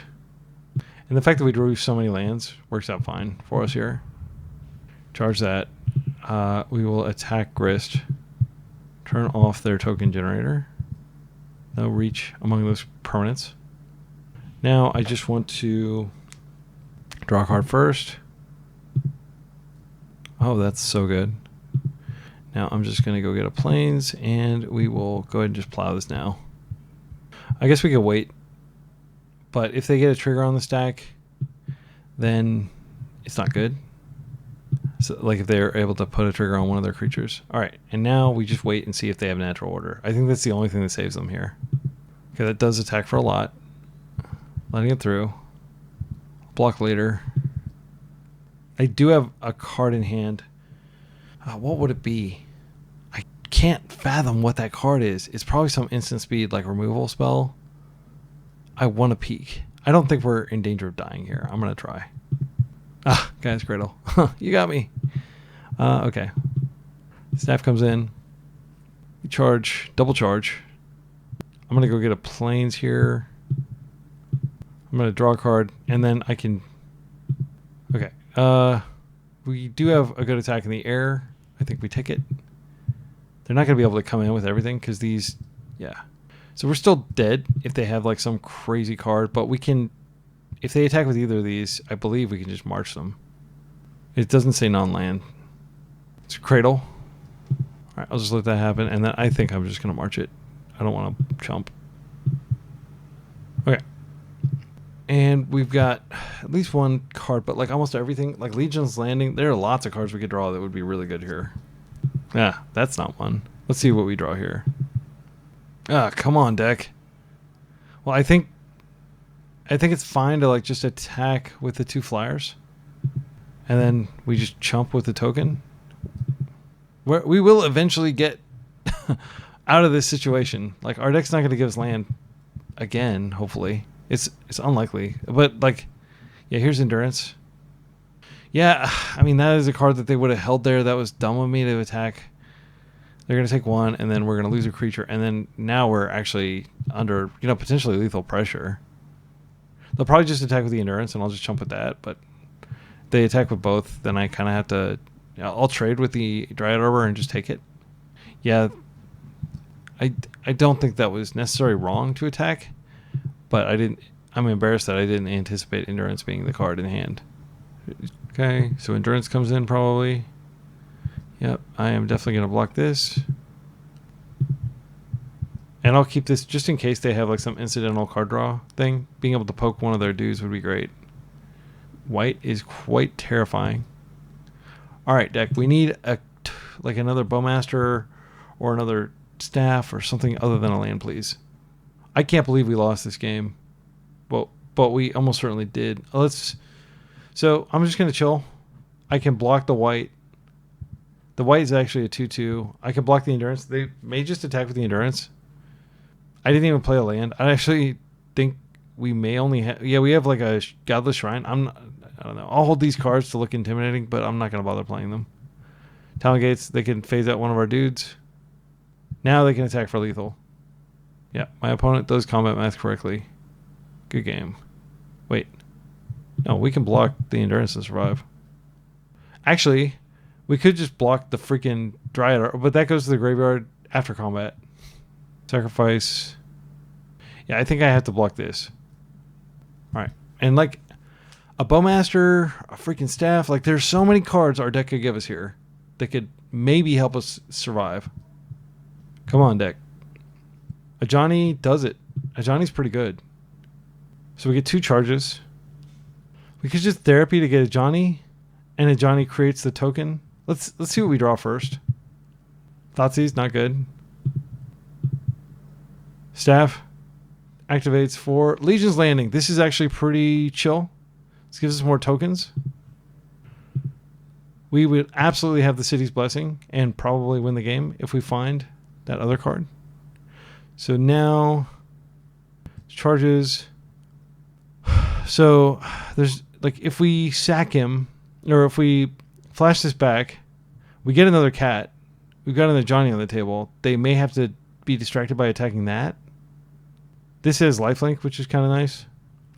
There's not really any advantage to us waiting around, I don't think. I'm going to go ahead and therapy them. I can't believe we're still alive. Oh, there. Yes, I'd like to use the ability. Okay, now I'm going to create a token. The reason this is so good is this charges the staffs again, which if we survive long enough, that is very strong for us. All right, and we're probably going to have to sacrifice our entire board here to survive, but I'm here for it. They have to attack Ajani with something like big enough. Oh, they can get a land, right? They could phase out one of our creatures if they have another Talon Gate. That is trample? No, it's not trample. Okay. I think we might still be able to survive. We're cutting it close. But these staffs, being able to draw so many cards, and Grist. Okay, so now they can kill one of our... I think they may be able to thread the needle here. Because they can layer. Okay, he's dead. Layer comes in as a pretty big dude that we have to block. So we get a lifelink when we block. So I think we stabilize at 1. No, the Dryad Arbor does it. They figured it out. Okay, so lifelink here. We definitely need to block this. We have to block this. We take 3, and then we take 1. And yeah, we're exactly dead. Good game. All right, well played by my opponent. Not well done by my deck. They just kept giving me lands. Shieldred's Edict, I think, comes in. Oh, wait. Battle of Bywater, I think, might actually come in. Yeah. Because they have these big creatures, and like being able to gain life is not inconsequential. Containment Priest seems pretty good because they run Green Sun Zenith. I don't want Thoughtseize against their deck. I don't really want Cabal Therapy either. Let's see, if we took those out, what could we bring in? Like if we just took out all our discard, they're going to be dumping their deck. Disruptor Flute, I don't think it's good enough. Damping Sphere, nah. Lauren, did we see a single artifact or enchantment? I don't think so. So I think what we do is we bring in the Inquisitions. These are fine. And yeah, the Cabal Therapy, I'll just bring in like 3 of them. It sucks. It's not a good card, but it did give us a Johnny flip, even though that didn't ultimately matter. I think we bring in all 4. And then I'll just take out... I'm worried about taking out a land that I'll get mana screwed. Yeah, I think I just do 3. Because we definitely don't want to see 2 of them. Yeah, I haven't played against this deck a lot recently, so it wasn't really on my radar. This hand. Look at this hand. It's freaking insane. So we just open Ocelot Pride. No, I think the pattern is you guide, and then Ocelot Pride you gain life, so you're gonna get, yeah, I think that's the way. And we're basically just gonna mono white, sick, totally sick. And then Legion's Landing triggers guide as well, so we should be able to gain life several turns in a row. Yeah, so next turn I will Ocelot Pride and Legion's Landing. The following turn I will probably Containment Priest, just in case. We'll see what they reveal. I guess that is a reason to keep Cabal Therapy in, is they're revealing cards. Forest, okay. Can't therapy that. Probably just a mana dork. Reclaimer is a really strong card. One of the best one drops ever printed, in my opinion. Shadowy Backstreet. I do want to get that into play, but I'll do it next turn. I think it's more important that we just gum up the board. So we get another creature here. And then next turn we should be able to start attacking, because we're going to get a creature in the end step here. No reason to attack. And that triggers that. Yeah, we got the combo going. This is like the fair equivalent of Entomb Reanimator. It's just two cards that are like basically printed, and they're even printed in the same set. It's so egregious. I'll be very impressed if our opponent can keep up with this amount of value. They have Bowmasters, maybe? That would be good here. Just take us off Ocelot Pride before because we're actually like scheduled to hit the City's Blessing pretty soon. We might be able to hit it next turn. So let's see. 1, 2, 3. We've got 7 permanents, and then this puts it permanent, and then 8. Yeah, that's the wrong one. You should have gone after that one, because I'm gonna get the City's Blessing here. Actually, I'm not sure. Maybe that was correct. So if we attack with these, this does flip this, but then we could lose Ocelot Pride. Oh, we have to gain life. We have to gain life. So I attack with this. It's gonna kamikaze, but it does gain us life, and then we get the trigger. Oh, I could just play out Ajani and then see if they want to flip. If they want to go after my Ocelot Pride. Yeah. Ouch. Snuff out. Yeah, that's good.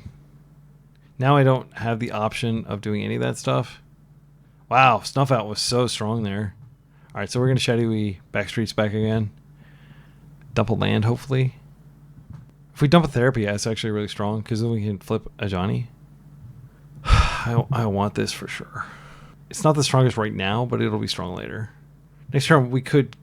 Yeah, we'll attack with the cats. I mean, it's free to attack with the cat. I think they'd be crazy to block that.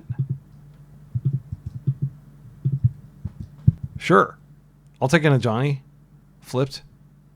What? Oh my goodness, double Snuff out? You mad lad. Well, you got me. You got me there. Oh my goodness.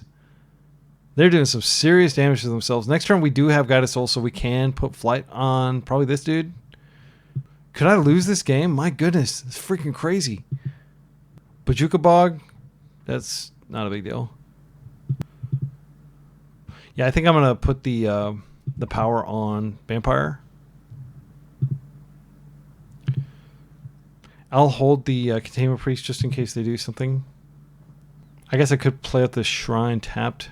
I don't think there's any harm in that. Let's go ahead and attack first. So I believe whenever another creature you control, when you attack. Okay, yeah. So I can do this ability. Yes, I'd like to pay. I will target this dude that's attacking. Not bad. Gaining some life here. Knocking their life low. Making them reconsider snuffing out. But they absolutely were correct to snuff out. I'm not going to pay mana here. All right.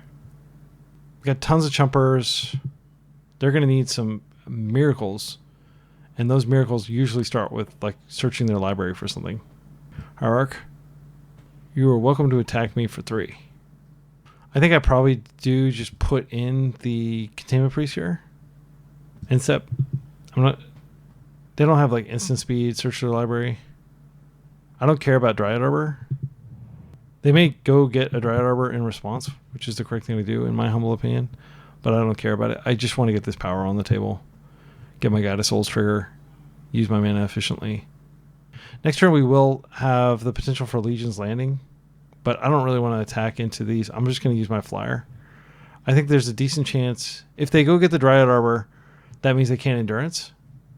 So if they don't get the Dryad Arbor, I'll know they have Endurance in their hand. Okay, they're going to get Dryad Arbor. So they don't have Endurance. They can't cast it now. Wait, they could use white to sack one of these to go get a land. Yeah. And then they can have endurance. So they can still have endurance. But I don't know that I relent just for fear of endurance here. Let's see what I draw. A lot of this comes down to... Okay. Staff is the best draw. Shoulder's Edict. Not a particularly strong card here. Yeah, it'll be so frustrating when they have to tap, sacrifice. They go get a land, and then they endurance. I don't want to wait around. Yeah, I'm going to go for it, even though I feel pretty confident they have endurance.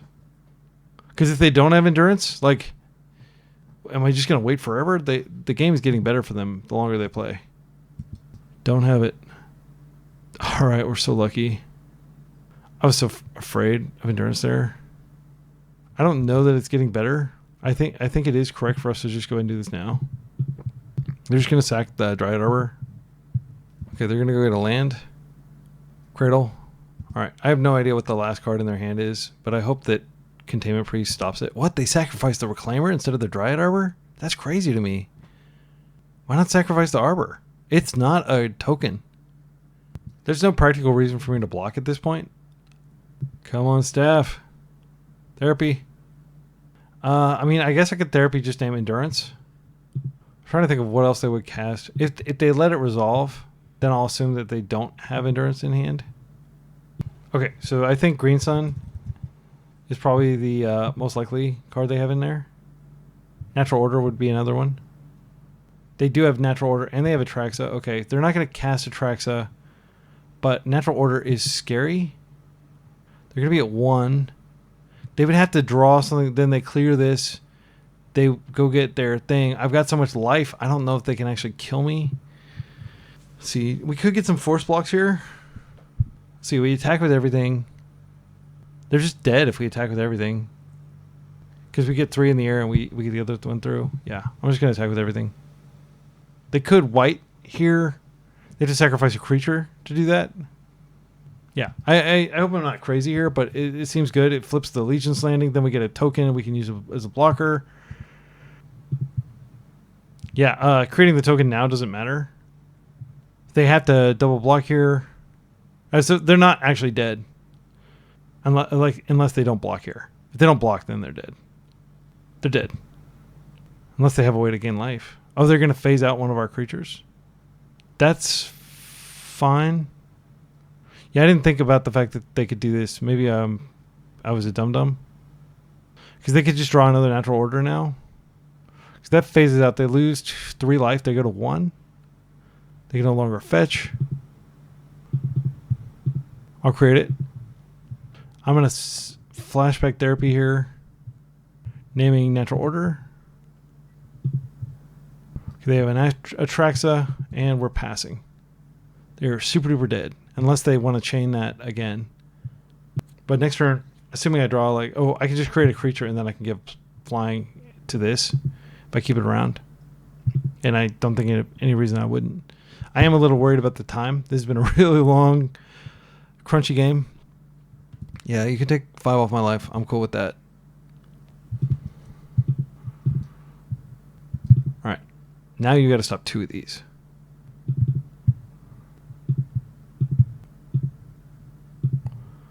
Go to combat.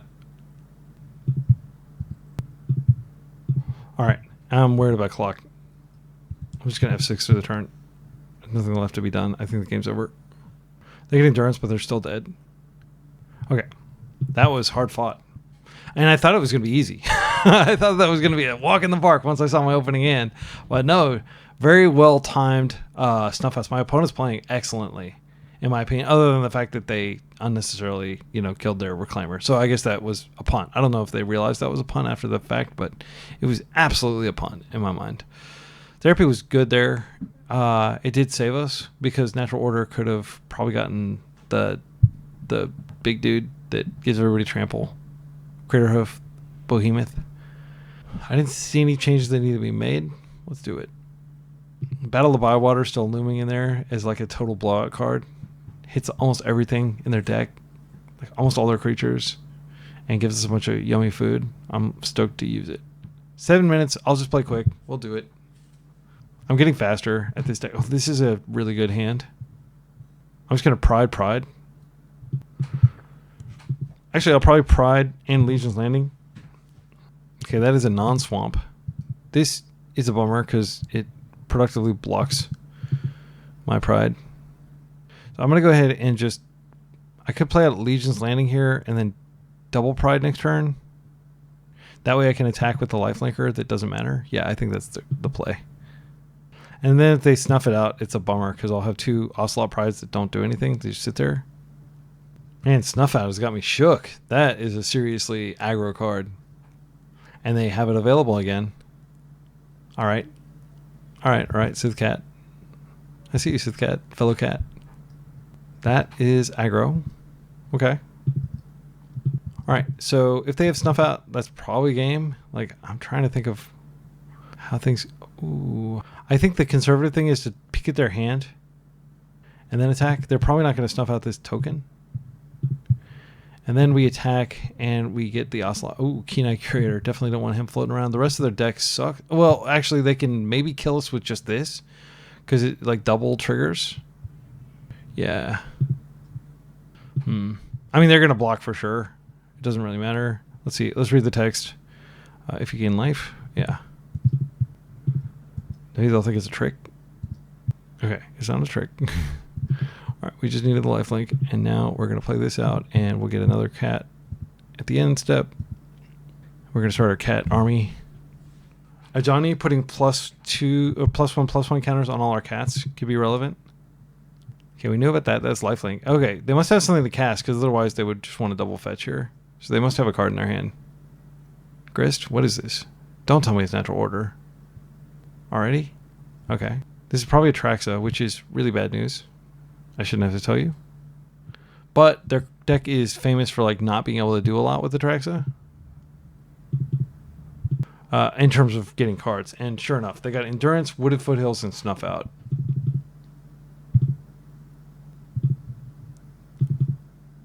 They've already made their land drop. They do have a good attack here if they want to come in. And I have to take it.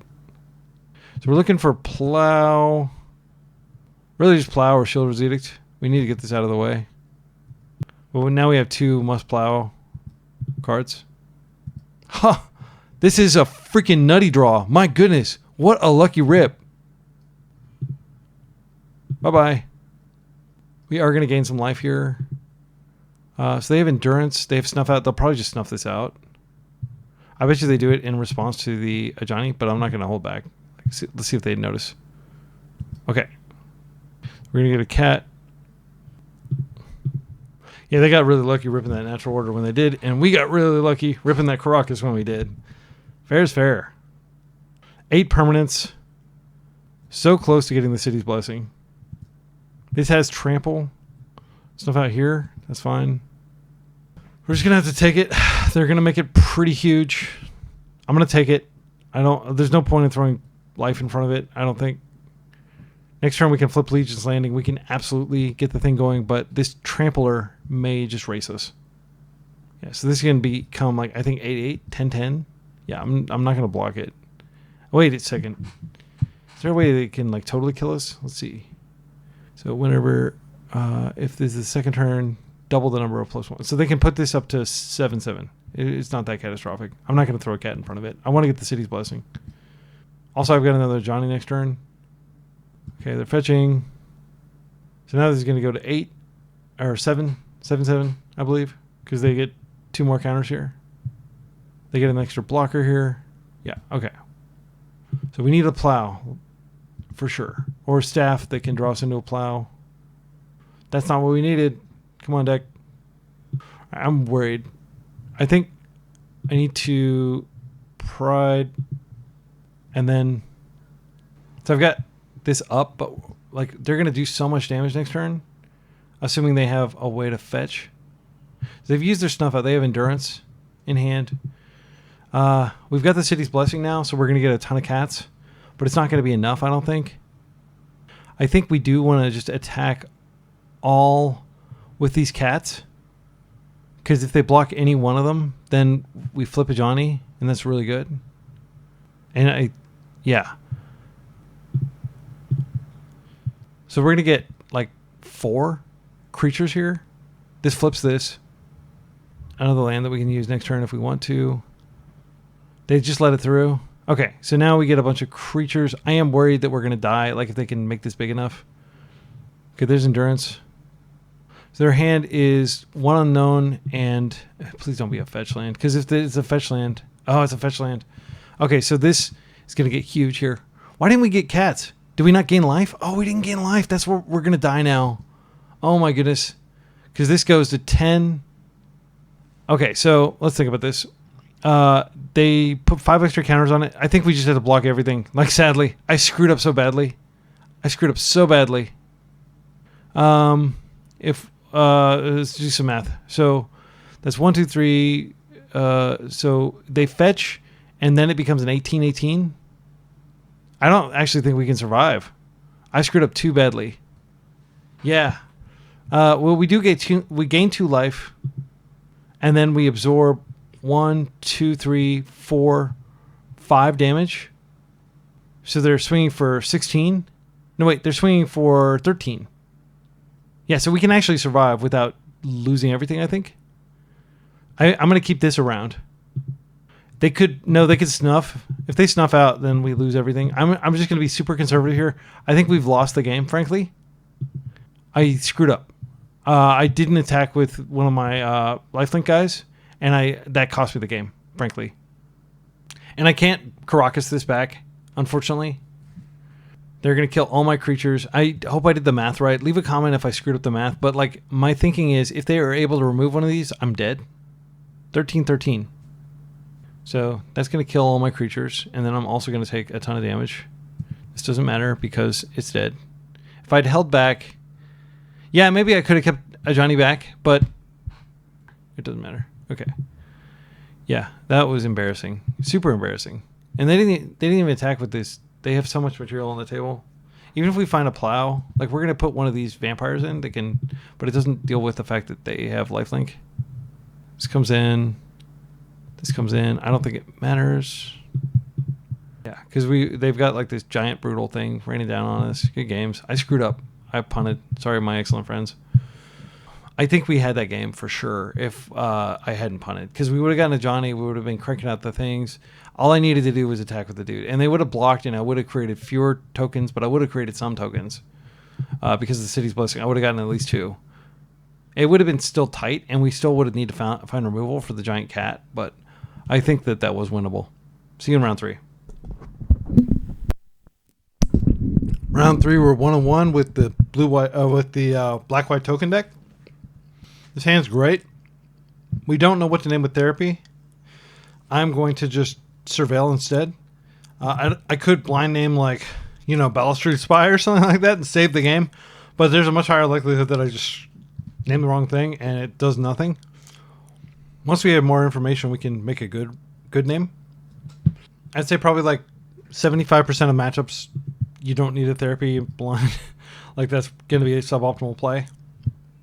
I'm going to Surveil. So, gee, if I'd freaking done what I said I was going to do, maybe we'd survive here, but we're dead.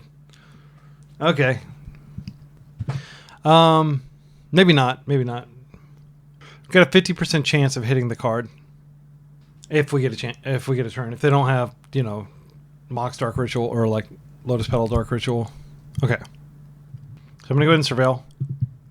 This specific card is sucky. It's the worst two-sided. So they only play it if they don't have access to the better black ones. So we know that this is because their insistence on playing this terrible card. So that is definitely bannable. Best card we could draw here would be like a Thoughtseize, and then we could just double Thoughtseize them into Oblivion. Okay. Oh, yeah. So we nick Cradle, and then we flash back, and we hope to name. Actually, playing Staff is higher value. If the game's going to go on longer. I'm gonna Ajani though. Okay, so we're gonna Therapy, and I'm gonna try to remember the name of the card. I think it's Undercity Informer is the. So we have a 50% shot. I think Undercity Informer is the more likely of the two, just because they need 4 mana for the other one, and they could potentially have this for 3 mana. All right, Informer. Let's see you go to the guard. Suspense is killing me. Ha! We did it! All right. Take that, oops. Wait, did it not use my freaking ability? Oh, I sacrificed Ajani. I needed to sacrifice the Cat Warrior. I'm so dumb. I'm so dumb I can still lose. Oh, no. That was really pathetic. Okay, so let's take a look at their Undercity Informer. All right. They can just cast an Archamoeba and jump this. Gosh, why do I do this to myself? Why do I make things so hard? First, playing no reserve list, and then second, like... Okay, and their draw for the turn, I believe, was Petal. So they've got 2 Narcos and an Elvish Spirit Guide and, like, 1 Unknown. Inquisition is quite good. I want to do that.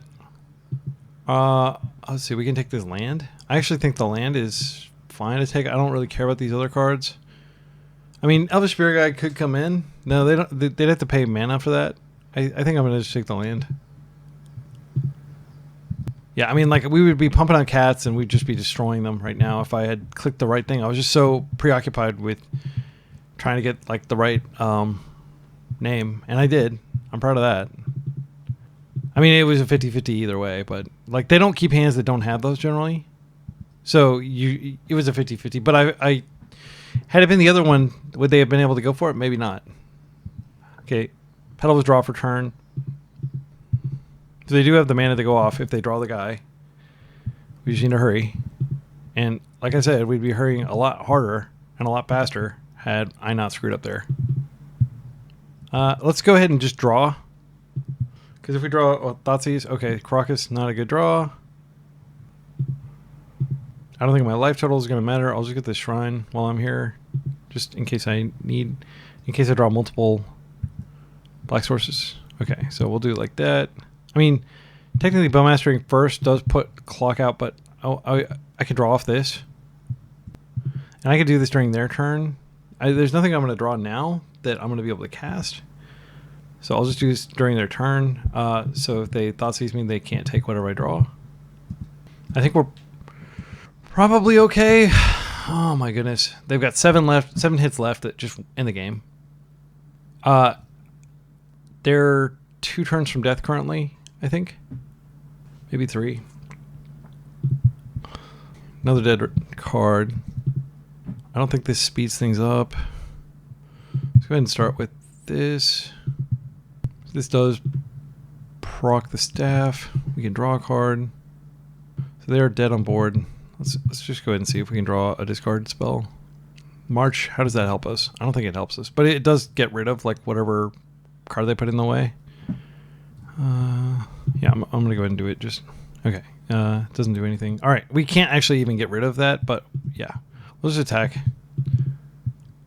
I'm probably like, oh, like they're probably just sitting there. Like, why is this guy taking so long to win? What the hell? The game's over. But it's not over because they could just rip. They don't need their life total for anything. Did they find it? Okay, thank goodness. This is not going to keep them alive.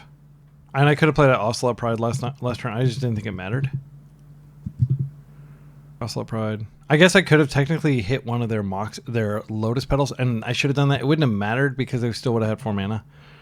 All right, so let's just get one of these out of the way. March. Done. I think this is death for them. Oh, no, it's not death.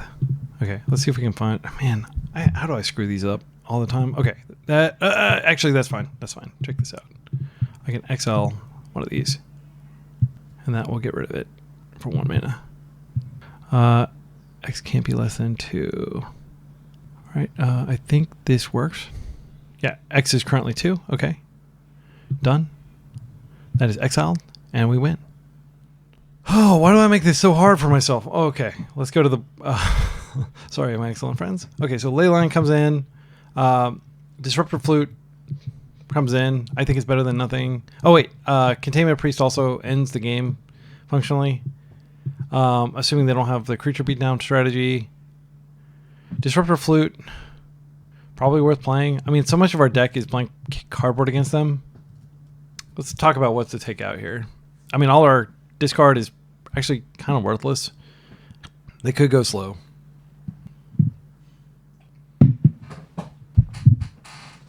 Damping Sphere actually does stuff too, because like they can't go off with Damping Sphere out. It's just a question of like how much of our main game plan do we want to compromise. I don't think that matters. I don't want to take out the discard. Bowmasters doesn't do anything, but it does, generate tokens. That's it. I think Ocelot Pride is super janky here. If they put any creature out, it's going to just get blocked. I think Legion's Landing is also pretty janky. I think what we do is we hope that Staff carries us, and so we should optimize for things that generate tokens. Yeah, that's... Guide of Souls can help us close too. Yeah, I just don't want to get into a fair fight with them where they have like a Tyrannosaur thing out. Okay, we'll do it like this. We can still close. It's just going to be a little slower. But like the number one thing is just getting Leyline of the Void out. I mean, they did play it out there. They're not a scooper. And also, by the way, you just keep mulling until you get Leyline of the Void. Mulligan. We'll wait for them to do their math. Mulligan. We'll keep. Cards that go back. Thoughtseize is pretty good. I like Containment Priest just because it does close the door in case they're able to get rid of Leyline. Staff is good. So we can put back Shrine. I like the Thoughtseize. I do want to actually be able to do stuff. I think Thoughtseize is okay. So I think we put back Containment Priest considering that we have Leyline. And then we'll just hopefully draw it later. Because this doesn't help us with combat. It doesn't help us draw to action. Staff does. So it is definitely a coup that we won game one against them. That's not something we should expect. Okay, and they're taking it slow? Oh, yeah, that's great. That's great. Okay, so I can Thoughtseize them and clear the path. And we'll see what their sideboard plan is. Okay, of course, punished by having land here. None of these three lands get... so we have to get the Godless Shrine here. I'll pay the life and let's Thoughtseize. Okay, they do have the Spy. They could just play it out for value. I think we take it just in case they clear. I don't care about these Spirit Guides. Like, they can try to beat me down with those. That's not going to work. Next turn, I've got Staff. And the subsequent turn, I've got probably Surveil Land. They don't do anything. That's great. Bowmasters is great with Staff. So we've got all our synergy cards in. Our Ajani, our Bowmaster, and, of course, the main centerpiece of our deck, the Staff. That is the reason that we're playing this deck. As broken as the other cards may seem, like the Guide of Souls with Ocelot Pride, like this is the real workhorse of the deck right here that makes it viable. In my mind. I'm not sure if it's viable. Okay, another Staff. Love it.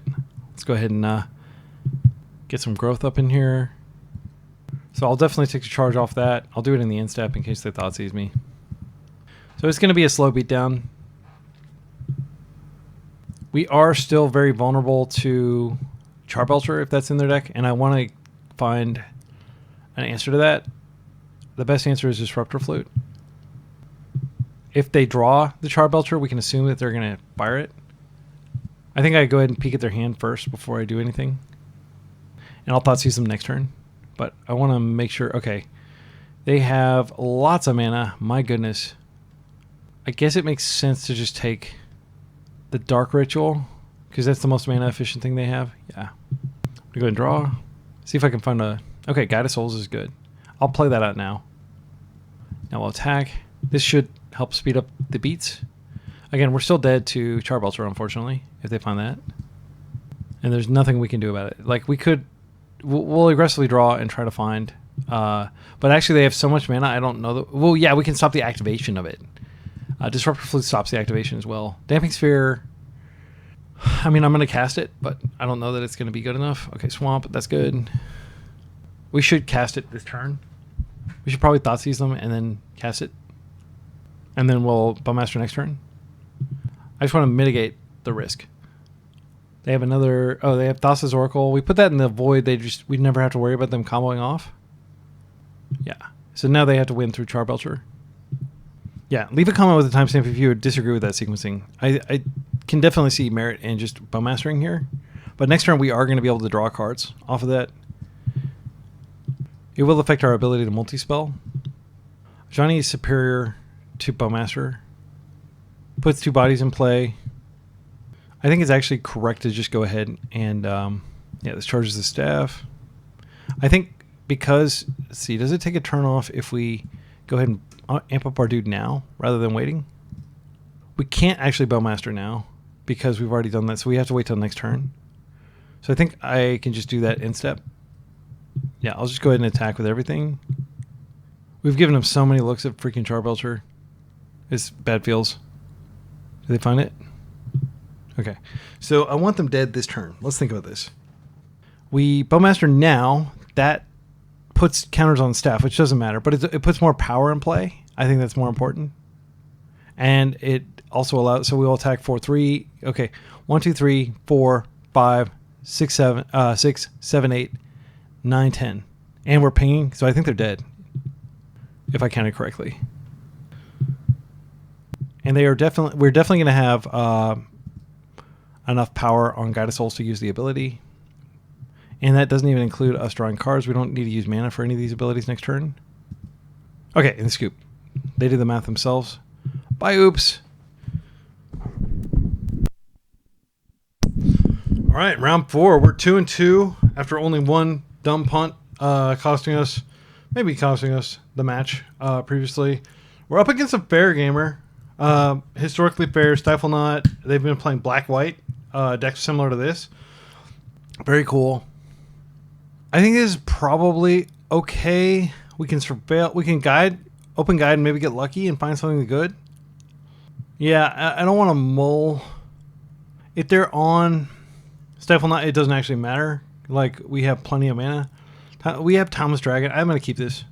This is a lot of mana. Leave a comment with the timestamp if you disagree with this keep. It's important to note that March of Otherworldly Light is more expensive than Prismatic Ending. Ho ho ho! They probably have a more aggressive hand than ours, but we can exile theirs, which is probably what I'm going to do if I don't draw anything. I think it's... Oh, thank you, deck. Our opponent's name is Freak You Nasty. No thanks. Okay, I'm not going to get rid of this. I think it's more important to just get forward momentum here. No point in attacking. Caracas. Voice of Victory is a good card. We'll just exile the Guide of Souls, and then I don't really care about the Voice of Victory. It doesn't really affect my deck at all.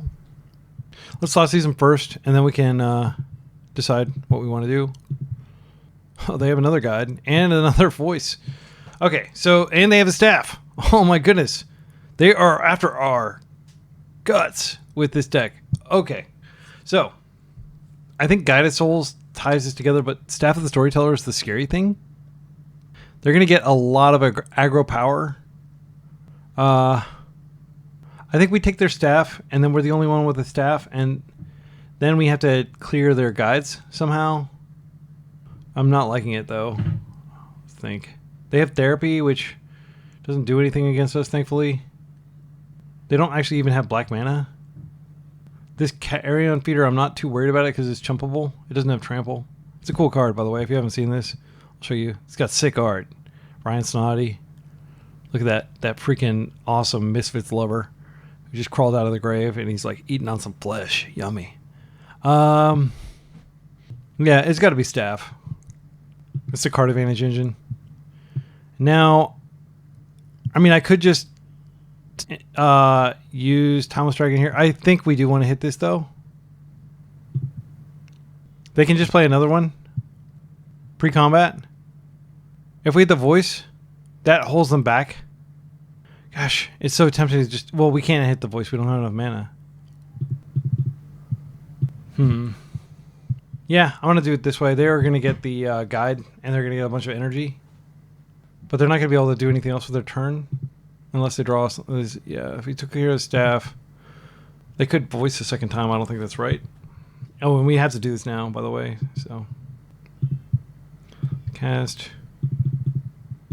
We're not too far from just casting Thomas Dragon straight up. I might as well attack in the air. We do want to actually use Thomas Dragon, though, because... so next turn, what I'll do is I'll probably Surveil and Thomas Dragon if I don't draw action. So they're playing the Nomad guy, or whatever his name is. The Sand guy. Okay, so they attack. They get a bunch of stuff. They can immediately buff. It's a powerful interaction. I didn't think it was good enough because Voice of Victory, aside from triggering this, doesn't really do anything for our deck. Like, we don't care if they want to chew for one themselves, countering our stuff. So they're probably going to buff this, I would imagine, because buffing one of these doesn't make sense because it's going to die. So it gets flight. It's F6. There's no point in, yeah, I'm not going to block anything. Wait, I could have blocked. I could have blocked one. That was a punt. Okay, therapy. Please take our dragon. You're welcome to it. You'll save me the effort of having to cycle it, and I can just eternalize it next turn and get a bunch of mana. Do you want a flashback? How crazy is it that they're like having to think about whether to bother flashing back? Okay, they decided not to even bother. All right, therapy. We can take stuff from their hand, which makes sense. I think I do want to go ahead and just draw first. Come on, plow. Oh, Inquisition. We can see if anything's changed. And then we can fetch. We don't have a second swamp, unfortunately. Yeah, I'm going to do this. Just take their voice. They don't have a... Yeah, I don't think it's correct to go to the land here. I think I just have to fetch... Oh, my goodness. I can't get this into my yard without shocking myself. I guess I'm going to shock myself. I guess I'll block this. They can buff it. Seriously, buff it. Yeah, I think we're actually losing this. So if I take the Godless Shrine, it's probably correct to do so, but it does cost me 2 life. And then I can cycle. There's no point in cycling now. I can just do it in their end step. I'm just going to chill. I am going to chump here with the hope that, you know, this creates a token and then we draw a card. So I'll just yield it to their end step.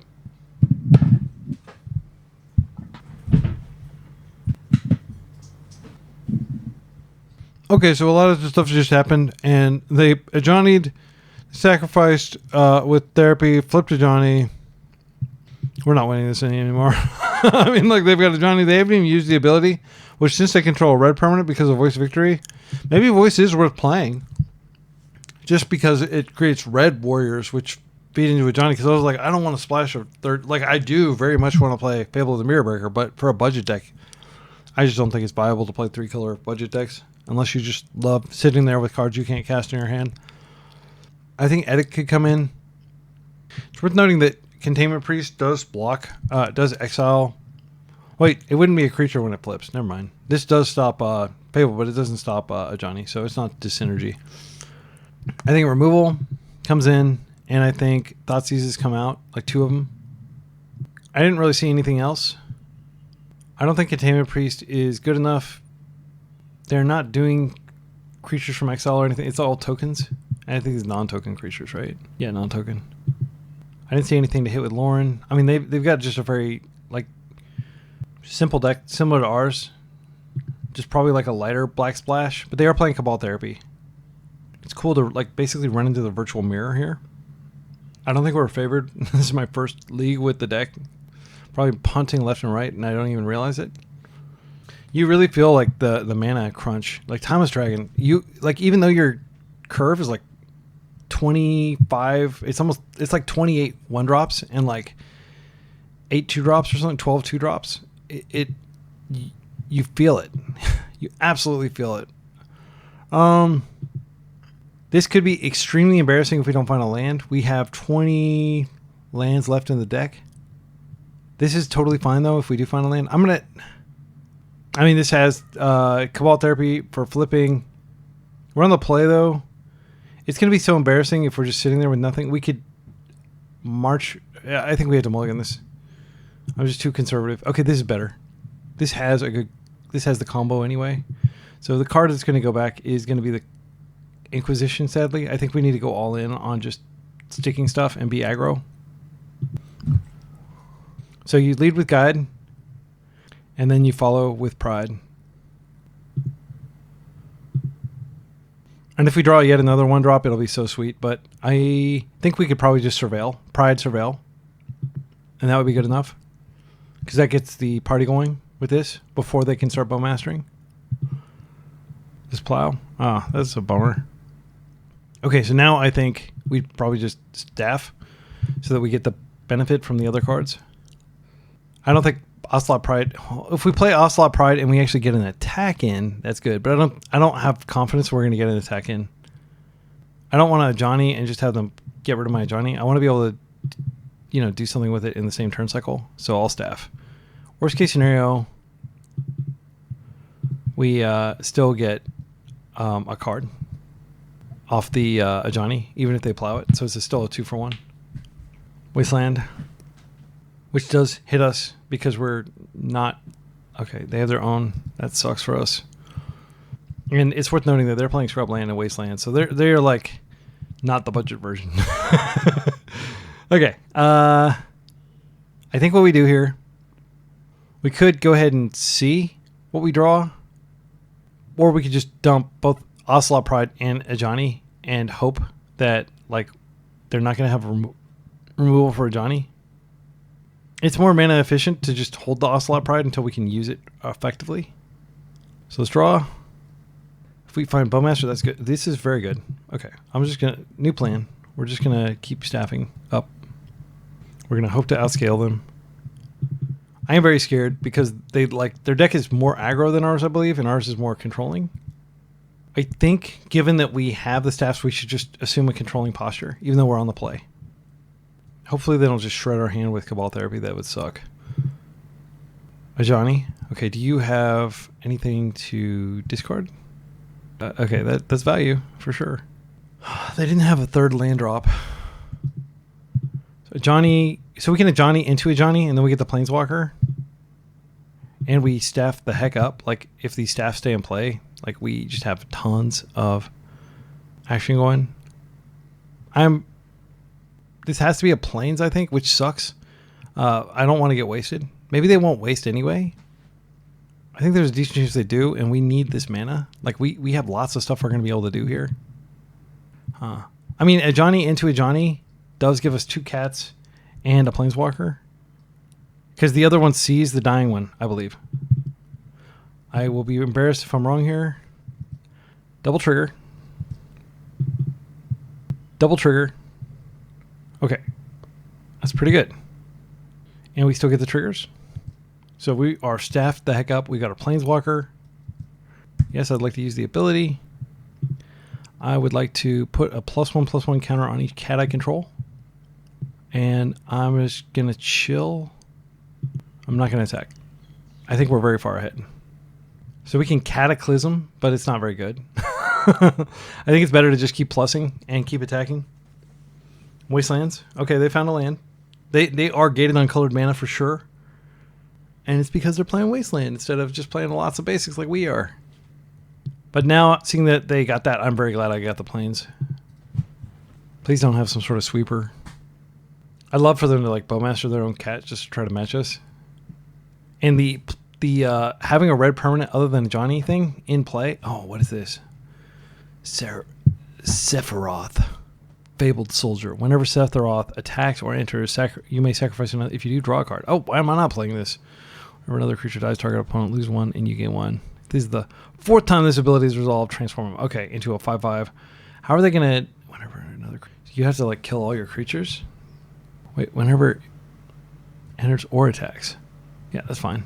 You can sacrifice your Ajani. I'm going to attack the heck out of Ajani, by the way. You're going to, like, use your entire board trying to keep him alive. Okay, I lose life. They probably create a cat chumper. They plus. All right. Oh, they're going to try to Cataclysm us. I can attack in the air, though. Okay. Therapy is not great. I'm going to see what we draw here. Bowmaster. See if we draw a Black Source. Guide. Onslaught Pride. This is the combo. Plus... We cannot let Ajani ult. I think we have to attack all. I'm not gonna... We can attack with the 2 in the air. No, I'm gonna attack all. I want to make sure this dies. We're gonna have a lot of like blockers here from the Onslaught Pride. I did attack Ajani, right? Please tell me I actually attacked Ajani. I would be so pissed if I screwed that up. Okay, yeah, Ajani's dead. All right, now we just pass, and let's do it. Can you kill me quickly? Because if you cannot kill me quickly, I am all over the place. My goodness, look at all these counters. Okay. Yeah, that was just massive devastation. That Guided Souls was such a rip. And I'm glad I kind of like chilled with they may have had Bowmasters in hand. So that was winning on the draw, or on the play. Now we have to win on the draw. Man, Timeless Dragon just may not be the right fit for the deck. I would like to go down to 20 land. We did have that one lander, but I feel like, yeah, if we went down to 20 land, it would be better. And we could play like an additional Inquisition, which has been pretty good throughout the league. I don't think we want to battle. I think we just leave it. There's structural issues with the deck, in my humble opinion. But like, I'm not complaining. I feel like I'm probably playing this deck at like 50% of its capability, and we're still winning some games. So let's keep going. This is a hand that like just, this is where you keep, because like almost our entire hand gets deployed for 1 mana. And then if we draw a 2nd mana, we're great. Yeah, because like I like obviously the deck folds hard to Chalice. We do have the March. They can exile that, but are they mold? Okay, that's good for us. Come on, land. Thoughtseize. Well, I'm not going to risk getting a non-basic just a Thoughtseize. I'm just going to stick the guide, and I'm just going to keep doing this. Plow is really good against their deck. We will eventually get a 2nd land, and maybe they'll be out of interaction by then. Also, playing this Guided Souls like reduces the Cabal Therapy risk. Currently, if they like Therapy and then flash back, like it's pretty devastating. I got moves that I haven't even used yet. All right, there's the 2nd land. Voice. Okay. We can just plow that, but I don't know if... Yeah, we probably should plow to mitigate downside risk. Let's take a look at their hand. We can get the Swamp. Getting the Swamp does limit what we can do later, but I think it's worth it. They're down to 3 cards. I think we just got super lucky, ripping exactly the card that gave us black mana basics. Okay, Guide of Souls. That is a problem for sure. We need to take that. I think we take that, and then we just plow this and leave them with nothing. To that, to those whom much has been given, even much more will be given. That's the Book of Job. Super metal. Okay, so, I mean, Guide into Ajani seems pretty solid. I think we staff into Guide, and then they're just going to long goodbye. But we did get the counter. I love that we can play on basics. Like, our opponent's very vulnerable to not our deck, but to a lot of other decks because they're playing so many non-basics. But they've probably correctly surmised that we don't care. Oh, thank goodness. I thought about it for a second. I didn't even occur until I was shuffling that, oh, they could have freaking Oppo, and that would wreck us. Okay, it wouldn't totally wreck us. So staff, and we're going to play the guide. Oh, we should have guided first. We would have gotten an energy. That was a punt. They might have like plowed. Or, yeah, they're going to do it anyway, probably. All right, hopefully they target the guide. Yeah, these tiny little punts, like in terms of sequencing, plow. Yeah, so they have Long Goodbye as their last card. And that can target Ajani with the creature on the stack. Okay, Ocelot Pride. I'm going to plow that. Not going to mess around with that, dude. Therapy. Let's go ahead and just get that out of their hand so they can't hit my creature. They can do it in response. They can Long Goodbye my token. That's fine. And then this Brims dude. Okay, and now I do think we just plow. They've got nothing going on. And then we can wait until the end step and we can draw. Well, let's draw now just in case they rip it. It would be embarrassing. Okay, staff is great. It'd be embarrassing if they ripped a Bowmaster. Okay, another Pride. We will have to deal with that. But we do have the tools to deal with it. I think we just trust that. I mean, they're going to get a cat. They can't get a cat if we throw a Johnny out. Let's do that. This gives us a draw too, and we might be able to find a land. Let's go ahead and do this first. Bowmasters is quite good against what they're presenting here. I think this has first strike, so we don't want to flip a Johnny yet. We want to hope that they don't have removal for him and that they can't attack. All right, Sephiroth is back in the house. That's a good card to have. So they don't have to. You may sacrifice another creature. Okay. they going to do it? They are. They get a card. They get a ping. Okay. So this guy, let's think about how to deal with him. Well, let's not think too hard. Okay, so we don't know what's in their hand, unfortunately. So I do think it's worth staffing first. And then I think I am going to flashback therapy. Just name Bowmasters. That would be a good card if they have it. I almost accidentally sacrificed the Nakatl Pariah again. That would be so embarrassing to do it twice in one league. Yes, I'd like to flip to a Planeswalker. Now I would like to name Orcish Bowmaster. I presume that's in your deck. Holy cow! Soul Read! Oh my goodness. Oh my goodness gracious. And we get the tokens and everything is jolly. Wow. They said, you are effing kidding me. Ha ha. You deserve it. You absolutely deserve it for having that name, that username. No, good game. Seriously. It all like that was the Soul Read. I just got lucky. Okay, we're 3-1. I'm liking this brew. I am very much liking this. On a round, we're up against a likely blue-black Reanimator player. Well, let's see. Are they usually? Yeah, blue-black Reanimator. This was from a few months ago, before the troll ban. That's the only information I had to go on. I'm just gonna play a fair game and do my best. This hand is pretty strong. We can shred. We've got so much black that I think we go for the swamp here. We were blessed with the Marsh Flats, our one land that can grab both black and white. I decided not to play Prismatic Vista since I'm playing so many duels now, even if they're like ouchie duels. So we get the swamp, we Thoughtseize, we take the Entomb out of their hand, then we flash back and we take the 3 Orcish Bowmasters out of their hand next turn. Our opponent is not going to know what we're on because this is not like we grabbed the basic swamp. They're going to presume we're on like mono black or maybe like the mirror. Okay, they have Orcish Bowmasters. They do have Reanimate. If we take the Thoughtseize, we conceal information. Then we flash back. Then we Thoughtseize and Cabal Therapy next turn. Yeah, let's do that. I'm fine with them having Ponder. It is notable that they are going to be able to waste our Godless Shrine.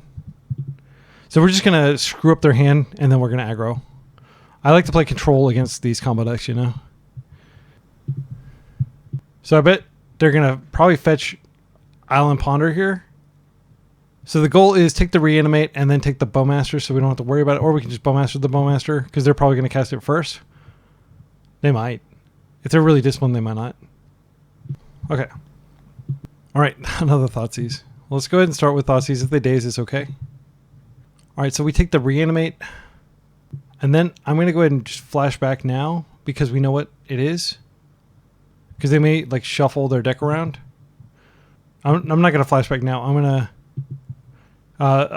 Thoughtseize is useful later in the game, whereas Cabal Therapy, like, you want to do it while you have fresh information. This is going to name Bowmasters.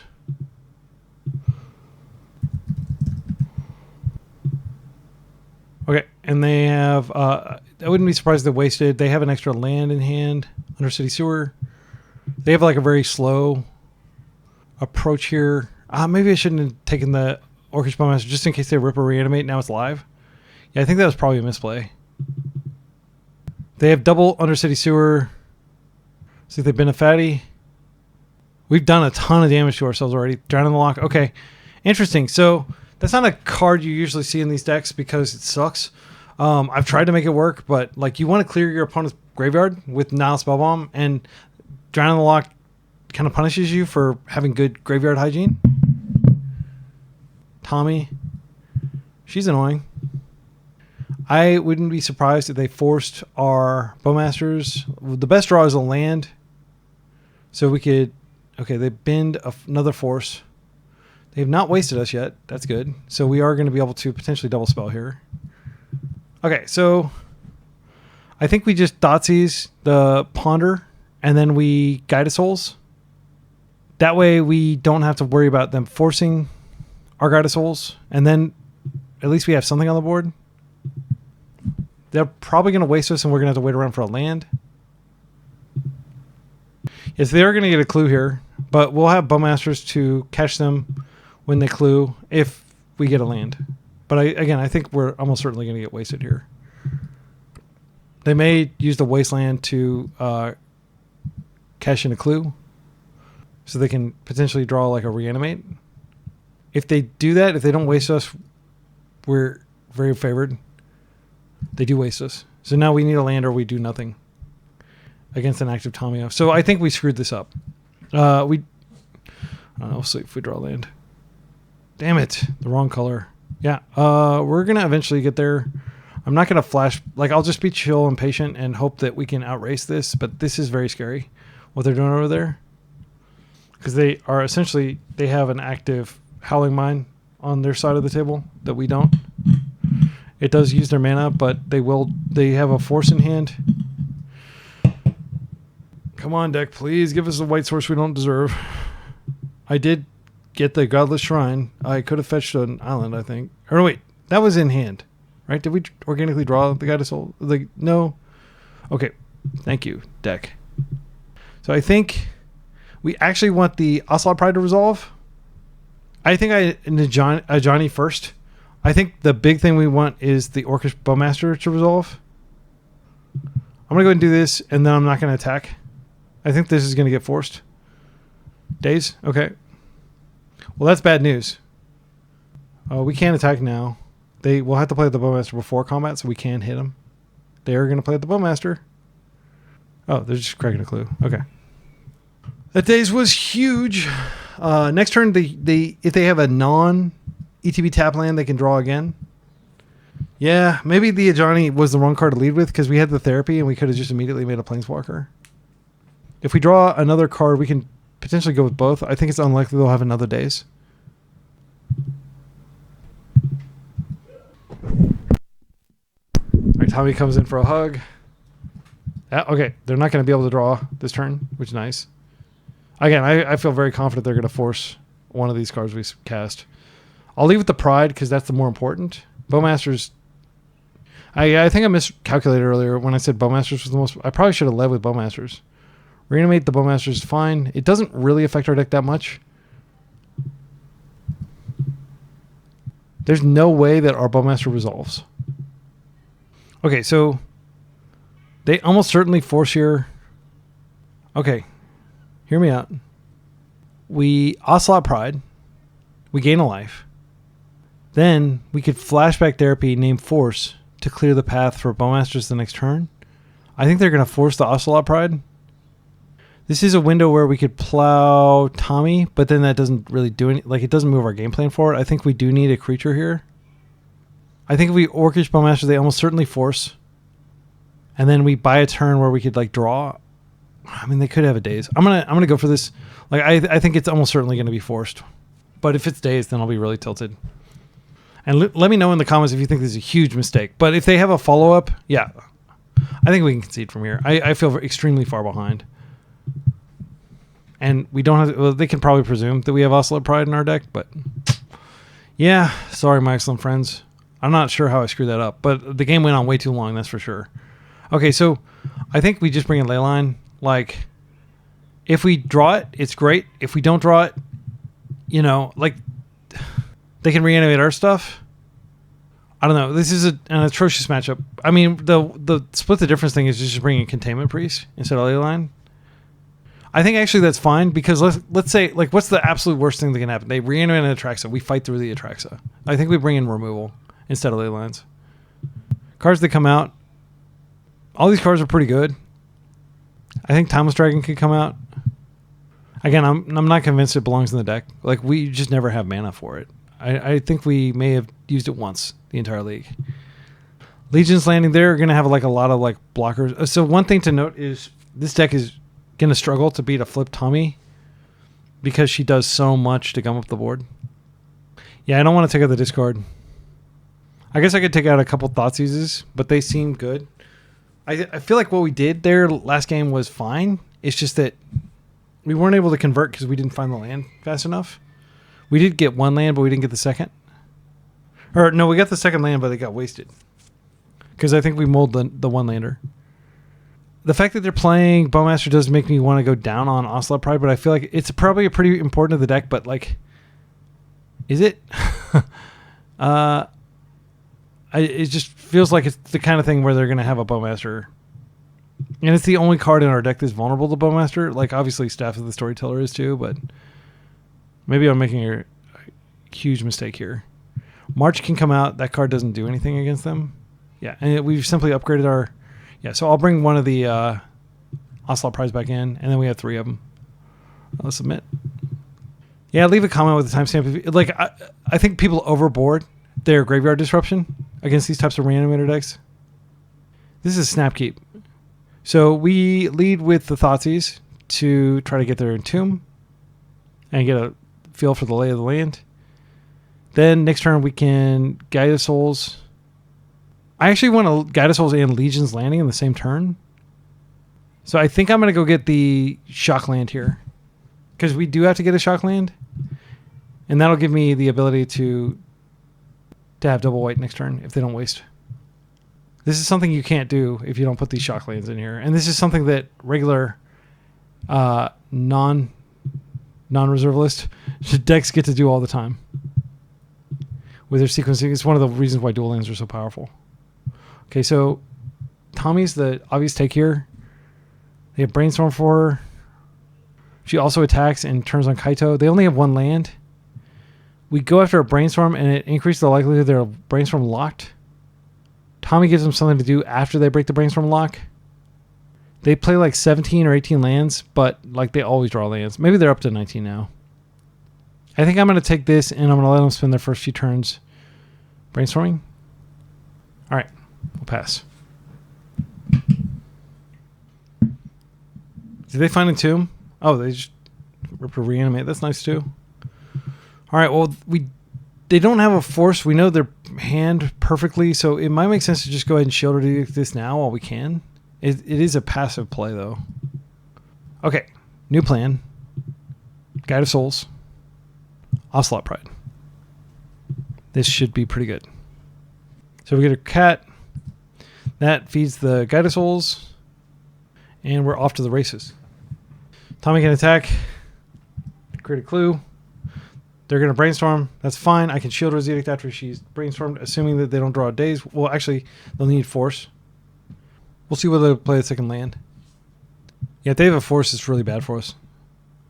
Wasteland is pretty bad for us, too, because now if they have days... Man, this is just like, oh my goodness. Reanimate off the top, folks. It's a really strong card. I don't think Reanimate needs to be banned. I think it's a totally fine card, but it is a very strong card. Just ban it to them. Okay, so they didn't waste me for some reason. So they want to do it now. I am going to show it now. All right, so options. I think we go ahead and just Shield Edict now. And then if they want to counter that, they can. And then we just drop the Legion Landing, which pushes us over the edge with Guide of Souls. And we can flip this into a land too, which is kind of cool. Just like a bonus permanent. Okay, so now we just attack with everything. So they are probably going to waste it, but like that is fine for us. This is a good card. That was 1 mana, and we're going to get this land that permanently buffs like our ability to produce mana, and also, so we're going to buff the Ocelot Pride, I think, just because it has lifelink. All right, so they take 2. We did gain life, so we get a creature. We're going to have the City's Blessing pretty soon. Yeah, not this turn, but next turn. They can waste us to keep us off City's Blessing, but we have Bowmaster as well. They're going to need to Entomb Reanimate right now. They're going to need to get that Atraxa out. The other dude is not going to do it. It has to be Atraxa. Okay. I think with Therapy, we know enough about their hand. I wouldn't be surprised if they scoop here. If they try to brainstorm, I can Bowmaster, and they won't have the mana to Bowmaster me back. If they don't brainstorm, I'm just going to assume they still have a brainstorm in their hand. They have not shuffled, actually, so we can be pretty confident that we know what's in their hand. We know at least one of these cards. This is suspenseful. I think they're probably going to destroy me in game 3, but I'm having fun destroying them right now. I'm going to name Borrower. They did have double Brainstorm. Okay, well, I can just flash back. They do have Drown in the Lock and Shield's Edict. Let's go ahead and do this now. Now they're going to Brainstorm. And now they're going to suffer. Suffer like G did. Killer combo. Monster combo. Ultra combo.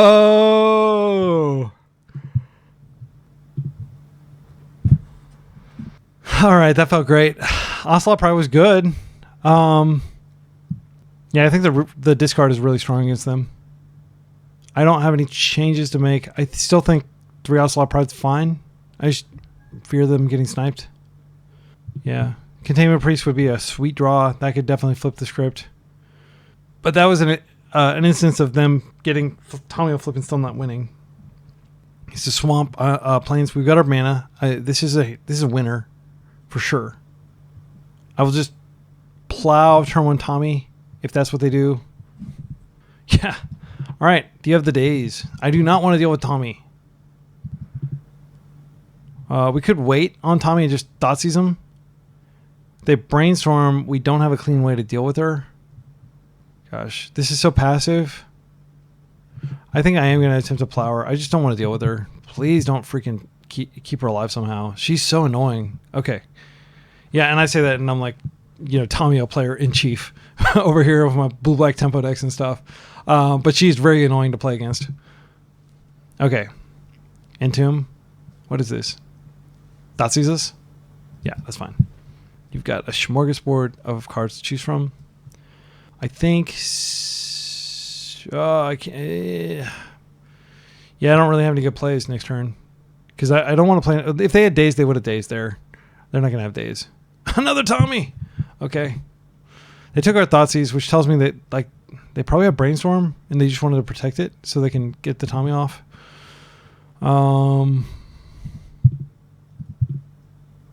Thoughtseize, please. Thoughtseize bug. Okay. I think we do it. They clearly took the Thoughtseize because they have something they want to protect over there. It sucks that we're not going to make perfect use of our mana, but we'll deal. The Thoughtseize bug. Okay, this Barragoyf has got to go. It's too powerful. But this doesn't, they're still in a strong position. I think I probably just Ajani here. They're not going to play the Wasteland. Oh, they'll do it after combat. If they find a Reanimate, we're still screwed. We saw the Reanimate last game, so I'm not hallucinating. The deck is so similar to Blue-Black Reanimator that it's uncanny. It's just crazy to me how similar the two decks can be. And it's scary because, you play... The way that you control those two decks is completely different. Okay, I'll stop talking about it.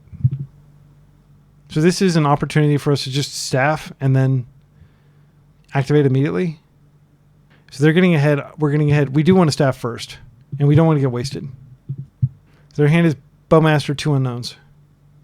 Okay, this is great. We got our engine online. They are going to attempt to snipe this probably, and then we're just going to Bowmaster their Bowmaster and put them in a lurch. And then next turn, if they have a hand, they're not going to have a hand. If you know what I mean. So we don't know any of the cards in their hand is the problem. We've been very lucky with lands. I'm going to block. I did see a Kaito last game. They flipper. I'm totally fine with that. They have the ETB tap land, so they can't flipper. Well, they can still flipper off like a Brainstorm and a Ponder and a Clue Crack. I just hope they go ahead and use this Bowmaster. Well, if they use the Bowmaster, then I can't therapy it. Engineered explosives for 2. Love it. Unfortunately, yeah, we just therapy. Okay, we therapy, and then... yeah, that kind of sucks, actually. They've seen our hand, so they know we have a Bowmaster, so they're not going to walk into it. I don't know what I was thinking. Okay, so options. 1, we can just Ajani, create a dude, sack the Ajani, because it's, yeah. Okay, I'm going to go ahead and Thoughtseize him first. That'll help me decide what to do here. Well, We can hold Thoughtseize for later. I'm not sure what the value is. We know Bowmaster's in their hand, so let's just do that. Arcana. We don't want to put that in the yard. So, I think we just use Ajani. We use Ajani, we activate, we draw, and we hold the Bowmasters, and that mitigates their ability to use Clue Token. Like, but, I mean, yeah, they're going to definitely blow it. At least this way we get a cat, and we can attack. And we get this out of the way. But it is scary because now, like, Thoughtseize is a huge liability. I'm going to do this now before they draw another. Yeah, so we did get a lot of cards, but they are going to get a 2-for-1 here. I think this is the most forward momentum thing we can do, though. Shieldred's Edict is pretty good. Let's attack for 1, and we'll pass. Even if they flipper next turn, it's not that big of a deal. Our hand is not blank cardboard. We do have a lot of interaction here. They're not playing Dark Ritual. There's no way they manually get that Archon of Cruelty into play. We'll just have to keep in mind that, like, if they start to get close to 8 mana, we do need to worry about it. If they get a clue here, I'd love for them to put effort into flipping her, only for us to Shieldred's Edict her. But right now, we can't really Shieldred's Edict her because they can just double clue crack. I think they're just going to chill. Like, they don't need to be aggressive here. We're attacking them for 4 each turn. Okay, good. They didn't draw Kaito. This will never get another charge counter. They'll almost certainly blow it the second we get a chance to do it. So the that Legion's Landing card would actually be really insane here. There's a clue. If they do get greedy and clue a bunch, I can Thoughtseize them. I just want to be careful that they have multiple cards because I don't want to accidentally put the Archon in the graveyard. Opponent is doing some serious crunching over there, and we're catching up on clock, but this is game 3, so I don't think it's going to matter. This has been an exciting game. That's fine. We'll see if they find a force. I only have 1 black source, so I can't clear the way. Okay, they're doing the EE for me now, which simplifies things. Okay, it's so important that this resolve, because I only have 1 black source, that I actually think I'm going to mine it. I'm going to sack my Spirit token for Cabal Therapy just to make... Well, no, they couldn't have... They brainstormed.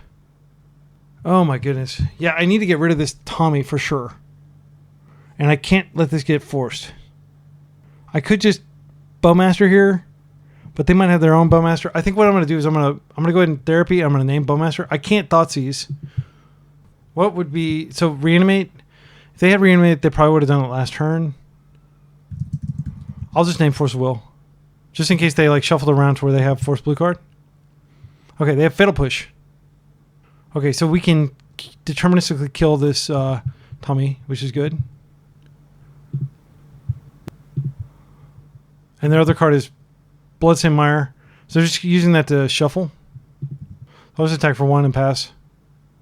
I think almost certainly they're going to not have the... that Brainstorm almost certainly put... Gosh, I really wish I could freaking Bowmaster these clues because they're going to refill their hand. I should have played with Plains too. That was a misplay. I might be able to use that mana later. Fetch. If they have another Tommy, they could just immediately flip her. Oh, they're going to use this to put it in. No, wait, they shuffled. They can't.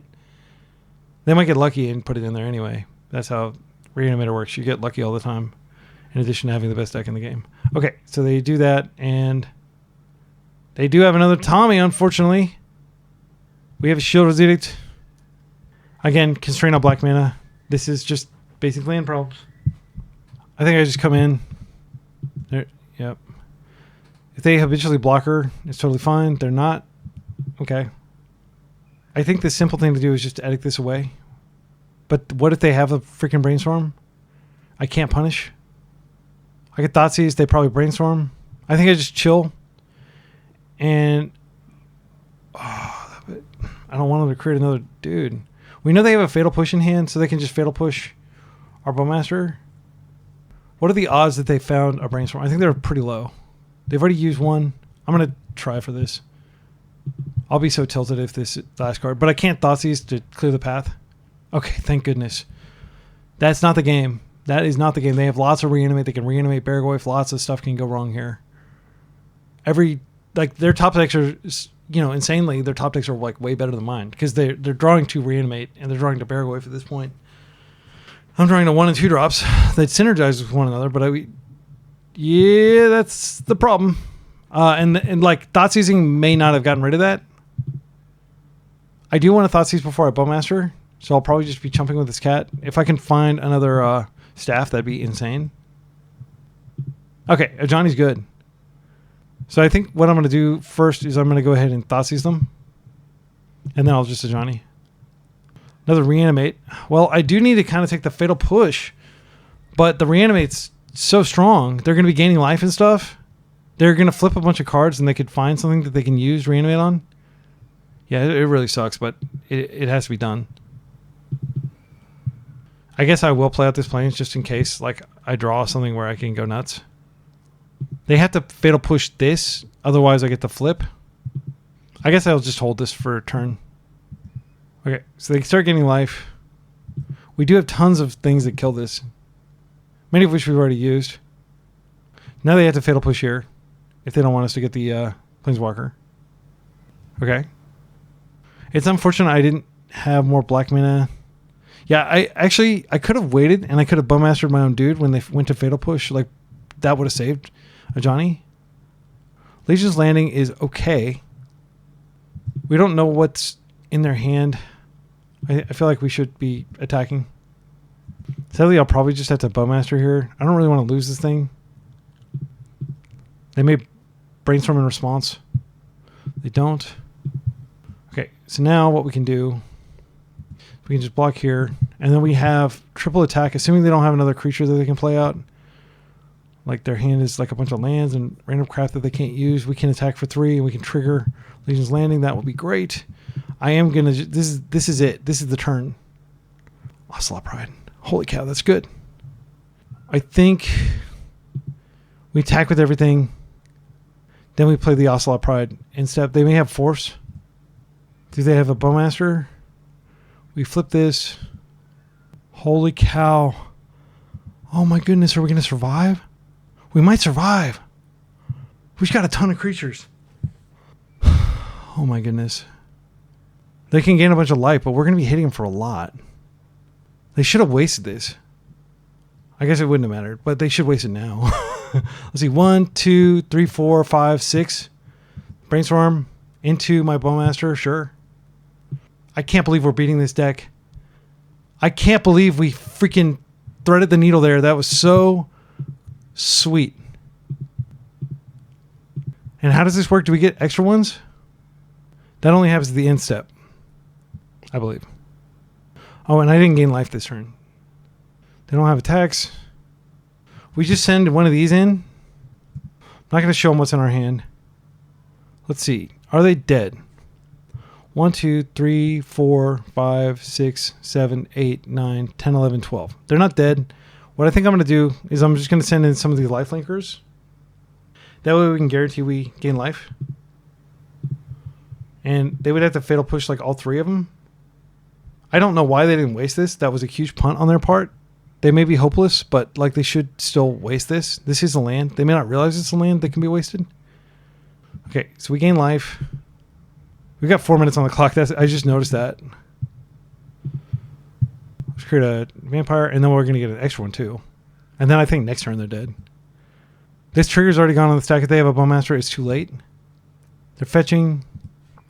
They can borrow it, but it just goes right. It's too late. Like the trigger's on the stack, I believe. Boom. Some more stuff on the board for you.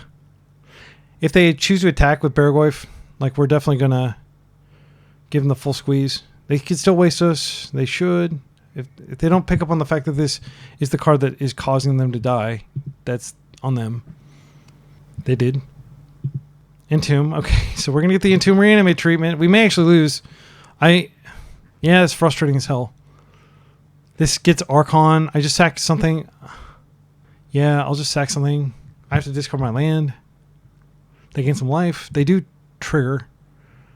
I could just sack this. It'll come right back. I'll sack one of these cats. And I'll discard this. You draw a card. You take a ping from this. If I can find a removal spell for the Beargoyf, I'm confident we can win. We might be able to win anyway, but let's see what we draw. Okay, let's think about this. If we attack with everything, 5, 6, 7, 8, 9, 10, 11, 12, 13, 14. They'll gain 6. They'll be able to block a lot of stuff. I don't want to attack with the Bowmaster. If I don't attack with the Bowmaster, does that mean we don't win? So again, 1, 2. So they gain 6. So we'll treat it as they're gaining 6 and they're blocking 4 things. So that's 1, 2, 3, 4, 5, 6, 7. I think we should attack, but I don't think we're winning. If we wait, they have to attack. We're not the problem is we're not accruing any sort of advantage here by waiting. Our Orc army is growing. We could multi-block the Beargoyf. I think I'm going to play this out, and I'm just going to use it to surveil to ensure that we have a good rip. I'm being a coward here. I think it is a mistake to Alpha Strike here. I was in a situation like this earlier, like a few days ago, and I Alpha Striked, and I think it was a mistake. Okay, so here they are attacking with everything. I am going to just sack one of the cats. And then Bowmaster pings this Bowmaster. Did I not ping the Bowmaster last turn? That was a mistake if I didn't. Okay, so now we're going to just block here, here, here. Can we still win? I just want to make sure we kill them dead. No, wait. Reset blockers. Okay, so what I'm going to do is I'm just going to chump this. And then I think maybe we have lethal. I don't know. I don't think we're going to have lethal. We'll see what we draw. If I draw like a plow, I'll be fine. 15. I don't think we have lethal. Engineered explosives. No! This completely wrecks us. Wow. The second engineered explosives. Okay, so we're going to go ahead and surveil here. Got 1 minute. The engineered explosives probably ends it. Shouting Backstreet. Legion's Landing doesn't do enough. What do we need? We need a plow. I don't even think plow does it. Good game. Yeah, we'll just attack with all. It doesn't matter. The game's over. Yeah, and we can watch them all. All these glorious creatures that we created die to their sideboard card. They played well. I think that they should have killed the Legion Landing a few turns earlier. Yeah, good game. Yeah, I was really hoping to beat them. It's a squirrely deck. Obviously, it'll be like a lot weaker once Entomb gets banned, and probably nobody will play it anymore. But unfortunately it's not going to get banned. So, okay, that was fun for sure. I had a blast. I think that the deck is great. If I had to make changes to it, let's take a look at it. I'll make a copy of it. I think 2 Godless Shrine is the right number of cards here. I think we could probably go up to 3 Legion Landings and just remove the Thomas Dragon. We did run into some mana issues playing only 20 lands, but like the curve is so low that I feel like you're not super punished. These Blitz... I don't like the Bloodstain Myers personally. I mean, I hate to say it, but I think what we should do is just take out the Bloodstain Myers and just add more Godless Shrines so that we have more lands we can fetch. I don't know actually if that's correct. But that is a lot of fetches. That's only 8. No, it's 10. 10 fetches. There were situations where I wish I could have a second basic swamp. But I think that drawing the second basic swamp would be really annoying if you are like in a mana screwed situation. Maybe we don't bring these in.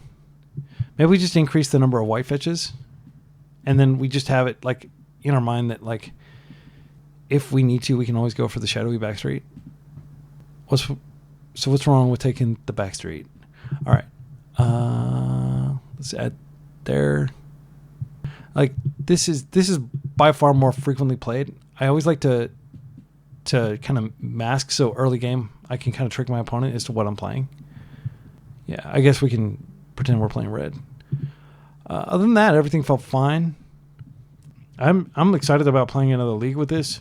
Sideboard wise, Lauren never came in, but we didn't play those matches. I think Battle of Bywater is good. Containment Priest is definitely good. Like, maybe we want to add another Containment Priest because this is a good answer against blue-black Reanimator specifically. Like against like straight-up Reanimator, you want to bring in Leyline, but you don't... Like, had we brought in Leyline there, would it have been consequential? Probably not. Like, we probably would have played it out. I don't know. They reanimated a couple times. But, like, I don't want to... It would have been a bad top deck, especially because we never really had double black. We got constrained on double black a lot because we were playing against a Wasteland matchup, and I didn't want to fetch the duels. Containment Priest does answer a lot of questions. Like, Sneak and Show, it's good against other kind of graveyard combo. It's good against Green Sun Zenith decks. We did bring it in, and it wasn't consequential, I don't think, but it is a good card. I think because Lauren is like a little higher curve, maybe we just play one. And also she's legendary. You don't want to draw two of them. So there we go. That's like how I fix the sideboard. So next time I play, Shieldred is a very good sideboard card. Again, not really suitable to our more aggro plan. Like that would be a really awkward draw if you're like beating somebody down and like, I can't wait to find my next threat so I can pile on. Oh, it's just a Shieldred that kills one of their random tokens or something.